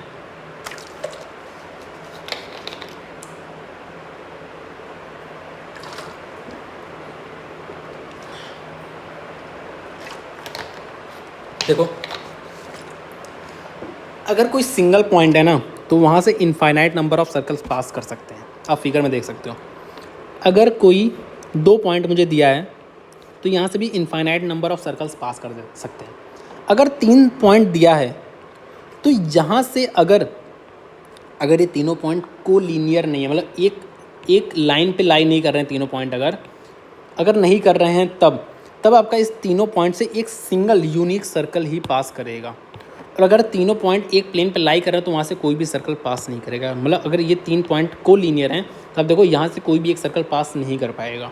ठीक है, तो ये बात आपको समझनी है। अगर या आप एक तरीके से और समझ सकते हो, अगर ये 3 पॉइंट ट्रेंगल बना सकते हैं, अगर ये तीनों पॉइंट मिल के कोई ट्रेंगल फॉर्म कर सकते हैं, ठीक है, तो ये आपके इससे एक सर्कल पास हो ही जाएगा। अगर ट्रायंगल नहीं बन रहा है तो आपका सर्कल, कोई भी सर्कल नहीं हो पाएगा, ऐसा पॉसिबल नहीं है। अगर मैं 4 पॉइंट की बात करूँ तो 4 पॉइंट, देखो 3 पॉइंट है, अगर वो कोलिनियर नहीं तो वहाँ से एक सर्कल तो पास करेगा करेगा, लेकिन अगर 4 पॉइंट है तो वहाँ से ज़रूरी नहीं कि सर्कल पास करे ही करे। अगर सर्कल पास कर जाता है इन चारों पॉइंट से तो ये एक साइक्लिक क्वाड्रिलेटरल कहलाएगा। और हमने क्या रिजल्ट पढ़ा कि इसके अपोजिट एंगल का सम क्या होता है, 180 डिग्री होता है। ठीक है, अब आ जाओ यहाँ पे कि हमें 3 पॉइंट दिया है ए बी सी, और ए बी की इतनी वैल्यू दी है, बी सी कितनी दी है और ए सी कितनी दी है, तो मुझे पूछा है कि कितने नंबर ऑफ सर्कल पास होंगे। तो आप देखो ट्रायंगल का क्या होता है कि ट्रायंगल के 2 साइड्स का सम जो होता है वो हमेशा तीसरे से ज़्यादा होना चाहिए, और जो 2 साइड्स का डिफरेंस होता है, जो तीसरा साइड होता है, हमेशा उससे ज़्यादा होना चाहिए। या आप ऐसा कह सकते हो कि कोई भी मानो third side A B C अगर 3 साइड है, यहाँ पे अगर मैं ऐसे लिख दूँ थोड़ा सा, अरे यार, कि कोई भी ए बी सी 3 साइड है, तो सपोज मैं बी को ले लूँ, तो बी की जो वैल्यू होती है ना, इन दोनों के डिफरेंस से हमेशा ज़्यादा होनी चाहिए और इन दोनों के सम से हमेशा छोटी होनी चाहिए। ठीक है, अब यहाँ पे देखो, यहाँ पे 11 + 9 20 आ रहा है, तो 20 इक्वल हो गया। मतलब ये देखो इन दोनों का सम इक्वल होगा, इक्वल भी नहीं होना चाहिए भाई, ज़्यादा होना चाहिए। दो साइड्स का सम हमेशा तीसरे से ज़्यादा होना चाहिए। मतलब ये आपका ट्रायंगल नहीं बना रहा है, और अगर आपका ट्रायंगल नहीं बन रहा है तो आपका यहाँ से कोई भी सर्कल पॉसिबल नहीं है। देखो 2 चीज़ होती है, एक होता है इंस्क्राइब, एक होता है सर्कमस्क्राइब। तो मानो कोई भी ट्रायंगल है, मान लो इसके बीच, इसके अंदर अगर कोई सर्कल है तो इसको बोलेंगे सर्कल इंस्क्राइब्ड है। या आप ये कह सकते हो कि ये ट्रायंगल जो है, ट्रायंगल को ऐसा बोलेंगे तो ठीक है, तो ये सर्कल जो है इंस्क्राइब्ड है। और अगर यहीं पे अगर ये सर्कल बाहर होता तो हम बोलते हैं सर्कल सर्कमस्क्राइब्ड है। तो ये जो सर्कल है यहाँ पे अगर फिगर में देखो तो ये जो सर्कल है ये इस क्वाड्रिलेटरल में इंस्क्राइब्ड है, और जब भी ऐसा होता है तो इसके अपोजिट साइड्स का जो सम होता है वो इक्वल हो जाता है। मतलब अगर मैं A B plus C D की बात करूँ, A B plus C D जो है, मतलब अगर मैं आपको हाईलाइटर से दिखाऊँ, A B plus C D जो है ये इक्वल हो जाएगा A D plus B C के। अपोजिट साइड्स का सम जो होता है इक्वल होता है। जैसे यहाँ पे देख लो, A B plus A D जो होगा, A B plus A D मतलब 18 + 15 जो होगा वो B C plus C D होगा। मैं कुछ ए बी गलत बोल दिया, सॉरी, अपोजिट साइड्स लेनी है ना, मैंने एडजसेंट ले लिया। A B plus C D जो होगा, मतलब 18 + सी डी जो होगा वो आपका B C plus A D होगा, मतलब 21 + 15 होगा। तो आप यहाँ से ईजिली सी डी की वैल्यू निकाल सकते हो। इस टाइप के क्वेश्चन बहुत सारे आते हैं। देखो आपसे क्या कहेगा ना कि कोई 2 सर्कल है या 3 सर्कल है या 4 सर्कल है, हम उसके चारों तरफ उसको मतलब टच करके, जैसे यहाँ पे आप देखो ना, सारे सर्कल को इकट्ठा करके हम एक स्ट्रिंग से लपेट रहे हैं। ठीक है, ये आपकी स्ट्रिंग है। अगर मैं आपको हाइलाइटर से दिखाऊं तो ये आपकी स्ट्रिंग है, स्ट्रिंग पूरी ये आपकी स्ट्रिंग है। इससे हम इसको लपेट रहे हैं या टाइट कर दे रहे हैं। तो उस स्ट्रिंग की लेंथ बतानी है मुझे कि मिनिमम लेंथ कितनी चाहिए कि वो पूरा हम ऐसे कर पाएँ। तो आप ध्यान से देखो, आपको एक बात पता होनी चाहिए कि चाहे 3 सर्कल हो, 4 हो, 5 हो, 6 हो, चाहे जितने सर्कल हो, तो जब हम उसको ऐसे लपेटेंगे ना स्ट्रिंग से, तो जो पोर्शन उस सर्कल पे टच हो रहा है टोटल, जैसे अगर मैं इसकी बात करूँ, ये जो टच हो रहा है, अगर मैं आपको हाइलाइटर से दिखाऊं तो ये पोर्शन टच हो रहा है यहाँ पे देखो, ये पोर्शन टच हो रहा है, ये पोर्शन ही तो टच हो रहा है सिर्फ सर्कल से। यहाँ पे ये वाला पोर्शन टच हो रहा है, ये वाला पोर्शन, ये पोर्शन ही तो टच हो रहा है। यहाँ पे आपका ये वाला पोर्शन टच हो रहा था, ये पता नहीं क्या हो रहा है, मुझे समझ नहीं आ रहा। ये वाला पोर्शन तो टच हो रहा था। तो जो पोर्शन आपके सर्कल से टच हो रहा है ना, वो अगर आप पूरा ऐड कर दो ना तो हमेशा 2πr ही बनेगा। आप यहाँ पे फिगर में देख सकते हो कि देखो ये सर्कल का 1/4 हिस्सा है, ये भी 1/4 हिस्सा है, ये भी 1/4 हिस्सा है, और ये 1/4 है। मतलब आपका जो अगर सारा मिला दो तो एक सर्कल जितना ही टच हो रहा है। यहाँ पे देखो आप आधा सर्कल टच हो रहा है, यहाँ पे भी आधा सर्कल टच हो रहा है, मतलब पूरा मिला के आपका कितना हो रहा है, एक सर्कल जितना बराबर हो रहा है। यहाँ पे देखो 120 डिग्री 120 डिग्री 120 डिग्री मतलब 360 डिग्री, मतलब एक सर्कल जितना ही टच हो रहा है। ठीक है, ये बात तो मैंने देख ली। मतलब जब भी ऐसा क्वेश्चन आ जाए तो सबसे पहले तो मुझे 2πr लिख देना है। ठीक है, सबसे पहले मुझे क्या करना है, मुझे 2πr लिख देना है। अब देखो ये भी तो स्ट्रिंग है ये, अब जो टच नहीं हो रहा उसको देखो, ये किसके बराबर है, ये r है, ये भी r है, ये 2r के बराबर है। तो 2r मतलब या कह लो d के बराबर है, डायमीटर के बराबर है ये। तो डायमीटर अगर दो सर्कल हैं तो ये d और ये आपका 2πr ही रहेगा। मतलब अगर आपका इस केस में सिंपली आपका अगर स्ट्रिंग की लेंथ बताऊँ मैं, तो आपका सिंपली इस वाले आपका फिगर में क्या हो जाएगा, 2πr प्लस 2d, मतलब 2πr तो रहेगा और जितने सर्कल हैं उतना डायमीटर। यहाँ पे अगर मैं बात करूँ तो 2πr तो रहेगा प्लस जितने सर्कल उतना डायमीटर। यहाँ पे 2πr तो रहेगा प्लस जितने सर्कल उतना डायमीटर, 4d। फिर से देख लो, 2πr तो मुझे पता है, 4d कैसे आया, देखो ये d हो गया, ये वाला अगर मैं हाईलाइटर से दिखा दूँ थोड़ा सा, ये d हो गया, ये d हो गया, ये d हो गया, ये d हो गया। इसमें देखो ये d हो गया, ये d हो गया और ये d हो गया, ठीक है। तो जितने सर्कल उतना डायमीटर। देखो यहाँ पे 3 सर्कल्स हैं तो 2πr, ठीक है, प्लस 3 सर्कल हैं तो 3d। अब देख लो कैसे निकालना है, यहाँ पे देख लो इजीली। 2πr, r की वैल्यू कितनी है, 6 है, पाई को p लिखा है तो 12p प्लस 3d, d की वैल्यू कितनी है, 12 है, तो 12 3 है 36, तो 12p प्लस 36, 12p प्लस 36। ये छोटा सा कॉन्सेप्ट है, ऐसे देख लो, इतना इंपॉर्टेंट नहीं है ये, ठीक है। कोई भी दो सर्कल है, कोई भी दो सर्कल हो सकता है, कोई भी दो सर्कल हो सकता है।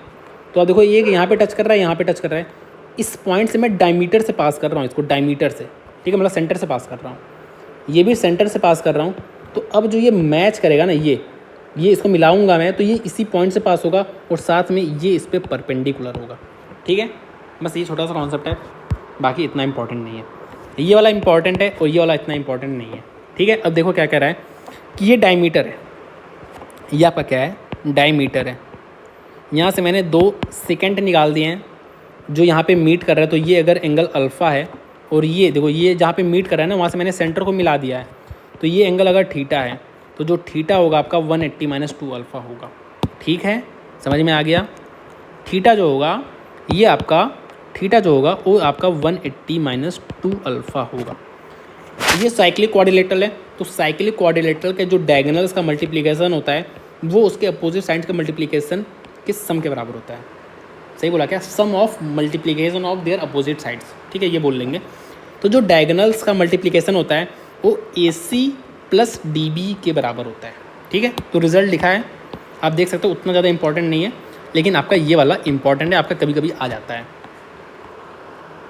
आपको ये सारी चीज़ें पता ही हैं और आपको ये चीज़ पता करनी है जो मैंने अभी ऊपर आपको बताया कि कोई भी अगर ट्रायंगल है तो उसका जो तीसरा साइड होगा उसके बाकी दो साइड के डिफरेंस से, मतलब x की वैल्यू जो होगी वो 5 से ज़्यादा होगी, इन दोनों का डिफरेंस 5 है, और हमेशा इन दोनों के सम से कम होगी, मतलब 29 से कम होगी। बराबर भी नहीं हो सकती है, ज़्यादा होगी डिफरेंस से और सम से कम होगी। तो आपका ये वाला आंसर करेक्ट हो जाएगा, ठीक है। जो एक्सटीरियर एंगल जो ये वाला एंगल है ये आपका A और B के बराबर होगा, angle A plus angle B के बराबर होगा। मतलब अगर ये 70 है और ये 60 है तो ये आपका 130 डिग्री होगा, ठीक है।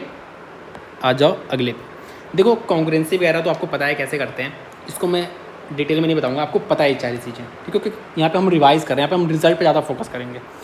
तो आप कॉन्ग्रुएंसी देख लो, यहाँ पे चीज़ें हैं। अब आपको ये चीज़ पता होनी चाहिए, ये रिजल्ट आपको पता होना चाहिए क्योंकि इस पर बेस्ड क्वेश्चन आता है। आपको तीनों साइड दे देगा या तीनों साइड्स का रेशियो दे देगा, आपसे पूछेगा कि कौन सा ट्रायंगल है, किस टाइप का ट्रायंगल है, ठीक है। अगर आप भूल जाते हो, देखो ये तो आपको पता रहता है कि अगर A² + B² = C² है तो आपका राइट एंगल ट्रायंगल है। आप इन दोनों में कन्फ्यूज जाते हो।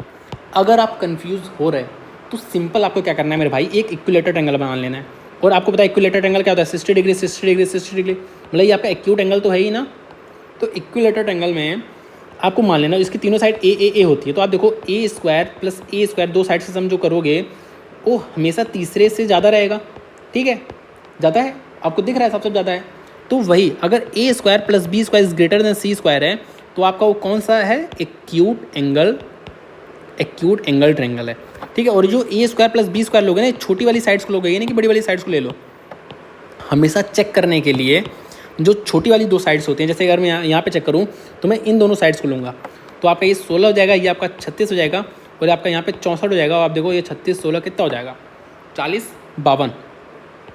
तो 52 क्या है आपका, छोटा है, एक सेकेंड, 52 आपका छोटा है 64 से, मतलब ये आपका क्या हो जाएगा, ये आपका ऑब्ट्यूज एंगल ट्रायंगल हो गया। ठीक है, तो ये चीज़ आपको देखनी है। ए स्क्वायर प्लस बी स्क्वायर अगर सी स्क्वायर से ज़्यादा है तो आपका इक्विलेटरल ट्रायंगल है, सॉरी एक्यूट एंगल ट्रायंगल है, और अगर कम है सी स्क्वायर से तो आपका ऑब्ट्यूज एंगल ट्रायंगल है। और मैंने आपको बताया ए और बी आपको छोटी वाली साइड एक साइड लेनी है और बड़ी वाली साइड आपको एक साइड लेनी है। ठीक है, ये सिमिलैरिटी है कुछ, ये हम कुछ तरह से सिमिलैरिटी प्रूव कर सकते हैं। यहाँ पे वैसे कॉन्ग्रुएंसी की बात हो रही है। देखो कॉन्ग्रुएंसी सिमिलैरिटी में क्या फ़र्क है, कॉन्ग्रुएंसी में जो होता है ना, आपका दोनों जो ट्रायंगल है वो एकदम आइडेंटिकल हो जाता है, मतलब उसकी लेंथ, उसकी हर एंगल बराबर बराबर है। और सिमिलैरिटी में क्या होता है ना, सिर्फ उसके जैसा दिख रहा है ना, मतलब साइड्स का जो रेशियो बराबर होता है, आपके साइड्स बराबर नहीं होते। साइड्स का रेशियो बराबर होता है, एंगल भी बराबर होता है, लेकिन साइड्स बराबर नहीं होते, साइड्स का रेशियो बराबर होता है। ठीक है, ये दो डिफरेंस है। अब जो मेन रिजल्ट है हम उसको देखते हैं। देखिए जैसे यहाँ पे हमें दो ट्रायंगल जो है ना वो सिमिलर दिया है, ए बी सी और डी ई एफ। तो जो ए बी है, A B upon D E जो होगा वो B C upon E F के इक्वल होगा, ए सी या A C upon F D के इक्वल होगा, या इसके पेरीमीटर के इक्वल होगा। पेरीमीटर के रेशियो, यहाँ पे हम सब रेशियो ले रहे हैं ना, मैं यहाँ पे शायद बोल नहीं पाया, रेशियो ले रहे हैं। तो A B upon D E equal to B C upon E F equal to A C upon D F equals to इसके पेरीमीटर के रेशियो बराबर होगा। ये सारे इसके पेरीमीटर के रेशियो के बराबर होंगे। या आप ये भी कह सकते हो, अगर मैं यहाँ से कोई ओ डाल दूँ, ये सपोज एम है, एल्टीट्यूड डाल दूँ, यहाँ से मैं एल्टीट्यूड डाल दूँ, ये डी एन हो गया, तो ये आपका एल्टीट्यूड के भी रेशियो के बराबर हो जाएगा। ठीक है, तो अब देखते हैं यहाँ पे पेरीमीटर दिया है, मतलब पेरीमीटर का रेशियो 40/12 है, और साइड का रेशियो कितना दिया है 6। आपका देखो यहाँ पे ए बी सी ऊपर लिखा है, डी ई एफ आपने नीचे लिखा है, तो यहाँ पे डी ई आप नीचे लिखोगे, यहाँ पे आप ए बी लिखोगे, तो आप देखो इंटू 2 हो रहा है, तो यहाँ पे आपका ए बी की वैल्यू 20 हो जाएगी। ठीक है, समझ में आ गया, आगे बढ़ते हैं। तो यहाँ पे मैंने देखा साइड्स का रेशियो जो होता है इक्वल होता है इक्वल टू पेरीमीटर के रेशियो के इक्वल होता है इक्वल टू एल्टीट्यूड के रेशियो के इक्वल होता है। लेकिन अब हम बात करेंगे कि जो एरिया का रेशियो होता है, अब तक हमने साइड्स का रेशियो देखा, ठीक है, और दूसरे साइड्स के रेशियो के बराबर होगा, एल्टीट्यूड के रेशियो के बराबर, ये सब चीज़ें हमने देखी। लेकिन जो एरिया का रेशियो होता है वो इनके साइड्स के रेशियो के स्क्वायर के बराबर होता है। मतलब अगर ए बी सी का एरिया बात करूँ और पी क्यू आर के एरिया के रेशियो की बात करूँ, तो A B square upon P Q square के बराबर होगा ये, या आप कह लो B C square upon Q R square के बराबर होगा ये। तो इन सब के स्क्वायर के बराबर होगा। ठीक है, स्क्वायर के बराबर होगा। ठीक है, यहाँ पे सॉरी एक सेकेंड, क्या हो गया, ठीक है। या आप ये भी कह सकते हो, अगर मैं एल्टीट्यूड डाल दूँ ना, तो ये A M upon P N के स्क्वायर के बराबर होगा, एल्टीट्यूड के बराबर होगा। या आप यहाँ पे पेरीमीटर भी कह सकता हूँ कि perimeter of A B C upon perimeter of P Q R इनके स्क्वायर के बराबर होगा। ठीक है, तो यहाँ पे देख लो, या आप ये भी कह सकते हो ना कि अगर A B upon P Q निकालना हो तो इस एरिया के रूट के बराबर होगा। मतलब A B upon P Q जो होगा और root of area of A B C upon area of P Q R होगा। ठीक है, ये सारी चीज़ें आपको समझ में आ गई। ठीक है, अब आ जाओ मुद्दे की बात पे, मतलब इस क्वेश्चन पे आ जाओ। तो ए बी सी का एरिया दिया है, पी क्यू आर का एरिया दिया है, तो मैं रूट करके डायरेक्ट लिख रहा हूँ। तो ए बी सी का जो रूट हो जाएगा, एरिया का रूट 4 हो जाएगा, इसका 5 हो जाएगा। ये आपका साइड का रेशियो आ गया। ठीक है, अब आ जाओ बी सी। तो ए बी सी मैंने ऊपर लिखा था, तो बी सी को ऊपर लिखूंगा, क्यू आर को नीचे लिखूंगा। ठीक है, तो देखो 4 25 20, 5 25 25, तो इसका आंसर 25 आ जाएगा। देखो ये कॉन्ग्रुएंट है, कॉन्ग्रुएंट मतलब एकदम इक्वल हो गया, मतलब एक्स वाई जो है वो आपके एल एम के इक्वल हो जाएगा। तो मतलब एक्स वाई जो है वो आपका एल एम के इक्वल हो जाएगा, मतलब 2m + 1 आपका 5 के इक्वल है। आप ध्यान से देखो, आपको दिख नहीं रहा होगा शायद, 2m आपका 5 के इक्वल है, तो m की वैल्यू आपकी क्या आ गई 2, m की वैल्यू आपकी आ चुकी है 2। x की वैल्यू देखते हैं, तो एक्स जेड जो होगा वो एल आर के इक्वल होगा, तो एक्स जेड जो होगा वो आपके एल आर के इक्वल होगा। तो ये आपकी x की वैल्यू आ गई है 4, x की वैल्यू आपकी आ गई 4। अब बचा हुआ देख लो 2p, इसके इक्वल होगा, तो p की वैल्यू आपकी आ चुकी है 3, तो ये आपका आ चुका है 3, 4 दूनी 6 3 9, तो ये आपका 9 आंसर आ गया। ठीक है, अब आ जाओ, यहाँ पे भी सिमिलैरिटी से हम इजीली कर सकते हैं। देखो ये टेंजेंट तो ये 90 डिग्री होगा, ये भी 90 डिग्री होगा, मतलब ये जो है ना इसके पैरेलल है।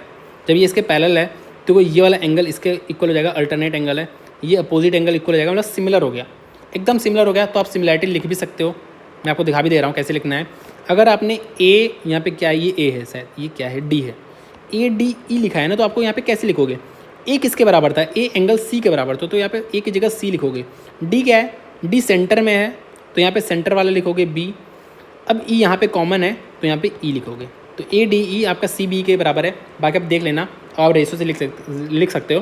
तो देखो ये देखो ना, ये 2:3 में है, तो ये भी आपका 2:3 में होगा। ये भी आपका 2:3 में होगा, तो ये 2 के मतलब 4 है, तो 3 का मतलब क्या हो जाएगा, 3 का मतलब आपको तो 6 हो जाएगा। ठीक है, तो यहाँ पे आपकी जो वैल्यू जो आ जाएगी वो 6 आ जाएगी। आपसे क्या पूछा था, एक्स पूछा था ना, तो एक्स की वैल्यू आपकी 6 आ जाएगी। सिमिलैरिटी से भी आप कर सकते हो। ABC आपका एक ट्रेंगल है, D पॉइंट है ऑन साइड BC। अच्छा क्वेश्चन है ये, देखो ध्यान से।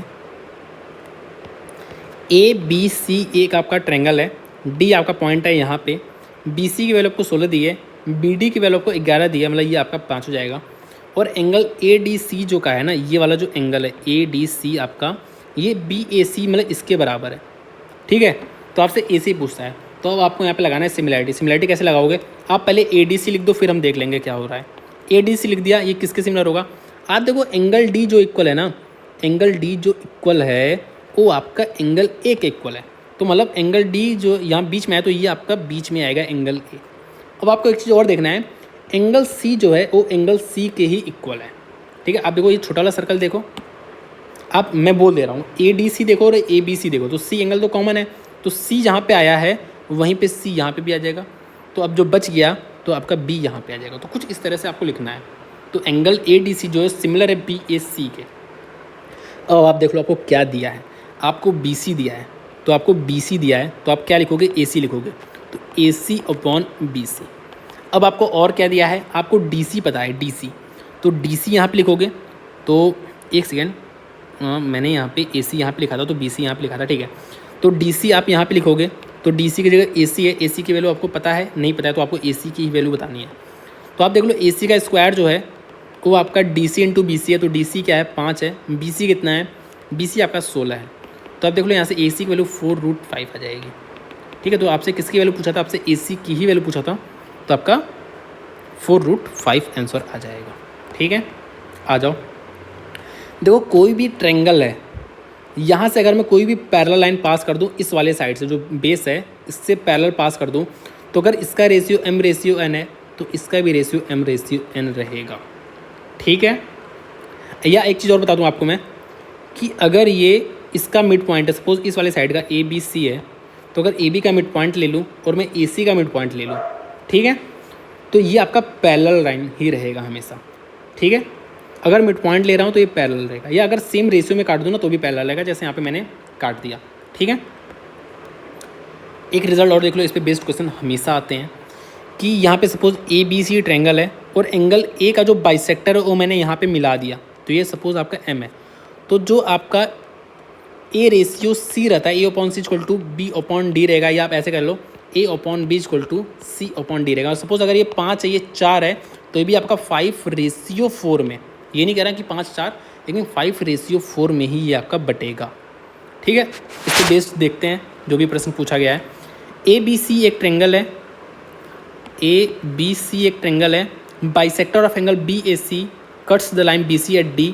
आपको दिया है BD की वैल्यू आपको 6 दिया है, BC की आपको देखो BC की 14 दिया, मतलब ये आपका 8 हो जाएगा। Then what is the ratio of AB, तो आपका देखो ये जो रेशियो होगा ना, इसका भी वही रेशियो होगा, मतलब आप देखो ये क्या है, ये आपका सिंपली 3:4 है, तो ये भी आपका 3:4 में ही रहेगा। तो AB रेशियो AC क्या होगा, 3:4। आपको पता है ये तीनों फार्मूला आपको पता है, ये तो हमने शुरू में ही डिस्कस कर लिया है। ये आपको हीरोन्स फार्मूला पता है, ये आपको ये पता है। तो जब भी आपको 3 साइड्स दिए हों, जैसे छोटी साइड्स दिए हो तो आप निकाल सकते हो, को कभी जब भी आपको 3 साइड दिया हो तो आप पहले एक बार ये चेक किया करो कहीं ये आपका राइट एंगल ट्रेंगल तो नहीं। जब राइट एंगल ट्रेंगल हो जाए तो half into base into height से निकालोगे, अदरवाइज फिर आपको हीरोन्स फार्मूला का यूज़ करना है। तो हीरोन्स फार्मूला का यूज़ आप तुरंत नहीं करोगे, ठीक है, बाद में करोगे अगर वो राइट एंगल ट्रेंगल नहीं निकला तो। ठीक है, आ जाओ, इन तीनों का एरिया आप मेरे ख्याल से निकाल सकते हो, ईजिली निकाल लेना। अच्छा देख, एक बात और बता दूं कि ऐसा नहीं कि हाइट आपका हमेशा ये जो ट्रेंगल के अंदर ही हाइट कहीं बने, ये बाहर भी बन सकता है। ठीक है, ऑप्टिक्स एंगल में बाहर रहता है हाइट, एल्टीट्यूड उसका हाइट बाहर रहता है। ठीक है, आ जाओ अब यहाँ पे देखो, इक्विलेटरल ट्रेंगल है, आपको पता है तीनों साइड बराबर होगी। इसका जो एरिया होता है √3/4 A² होता है, और जो इसका हाइट होता है ये आपका हाइट है, ये हाइट की जो वैल्यू होती है वो √3/2 A होती है। साथ में आपको एक बात और बता दूँ ना कि चाहे आइसोस्केलेस ट्रेंगल हो, राइट एंगल ट्रेंगल हो, चाहे ये आइसोस्केलेस ट्रेंगल हो, अगर मैं इसका मीडियन पास करूँ या इसका एल्टीट्यूड डालूँ ना, या मैं एंगल बाइसेक्टर डालूँ, तो ये तीनों लाइन एक ही होती है इक्विलेटरल ट्रेंगल के लिए और आइसोस्केलेस ट्रेंगल के लिए। मीडियन, एल्टीट्यूड और क्या मैंने एक चीज़ और बोला, एंगल बाइसेक्टर, ये तीनों सेम लाइन होती है। मैंने किस एंगल के लिए बोला, मैंने इक्विलेटरल के लिए बोला और साथ में मैंने आइसोस्केलेस, इन दोनों के लिए बोला है ये बात, ठीक है। मतलब आप ये कह लो कि जैसा ये पोर्शन दिख रहा है ना, डिट्टो ये वाला पोर्शन वैसा सेम टू सेम दिखेगा। ऐसे इसमें जैसा ये पोर्शन है, डिट्टो सेम टू सेम ये वाला पोर्शन वैसा ही दिखेगा, मतलब समझ लो मिरर इमेज है। देख लो, इक्विलेटर ट्रायंगल ABC है और इक्विलेटर में तीनों साइड बराबर होगी। मुझे हाइट पूछा, मतलब एल्टीट्यूड पूछा, मतलब √3/2 इंटू A, तो आप देखो 4√3 इसका एल्टीट्यूड आ जाएगा। एरिया बताना है तो √3/4A², तो 24 इंटू 24, तो आप इजीली यहाँ पे निकाल लेना, ठीक है। आइसोस्केलेस ट्रायंगल में मैंने वही बात बताई जो आप ऊपर बताई ना, वही चीज़ यहाँ पे लिखा है। सेम डिट्टो जैसा ये पोर्शन है, सेम डिट्टो पोर्शन ऐसा ही है, मतलब ये वाली जो साइड है सेम ये वाली साइड हो जाएगी, ये वाला एंगल ये इसके बराबर हो जाएगा, ये वाला एंगल इसके बराबर हो जाएगा, ठीक है। इसका एरिया इसके बराबर हो जाएगा, मतलब सब कुछ एकदम सेम है। अब आ जाओ कुछ और रिजल्ट्स देखते हैं। ये वाला रिजल्ट उतना इंपॉर्टेंट नहीं है, लेकिन ये वाला रिजल्ट इंपॉर्टेंट है, ये आ चुका है 2-3 बार, ठीक है।